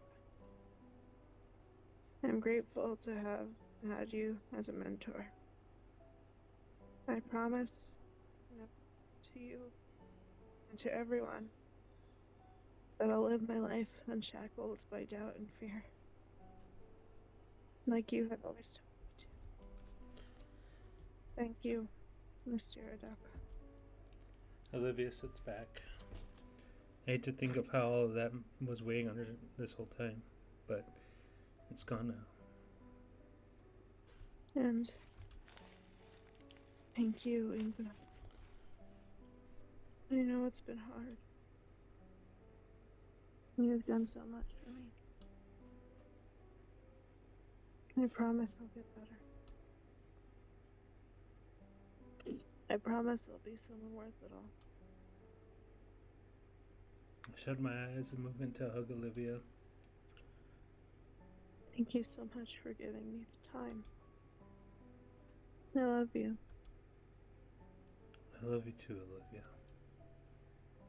I'll get better.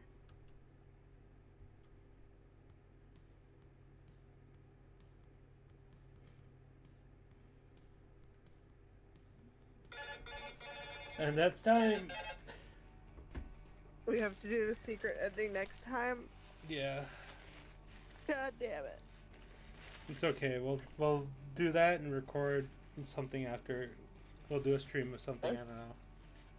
Okay, I'm depressed now. Thank you. Did she die? Or did someone die? No. The other teacher died. Oof. Very much oof. He was a Yeah. good teacher. Oh, and we don't get this yet. Next Until time. the secret ending. Yeah. God damn it. Okay. Goodbye, YouTube. We'll do the secret ending tomorrow, hopefully.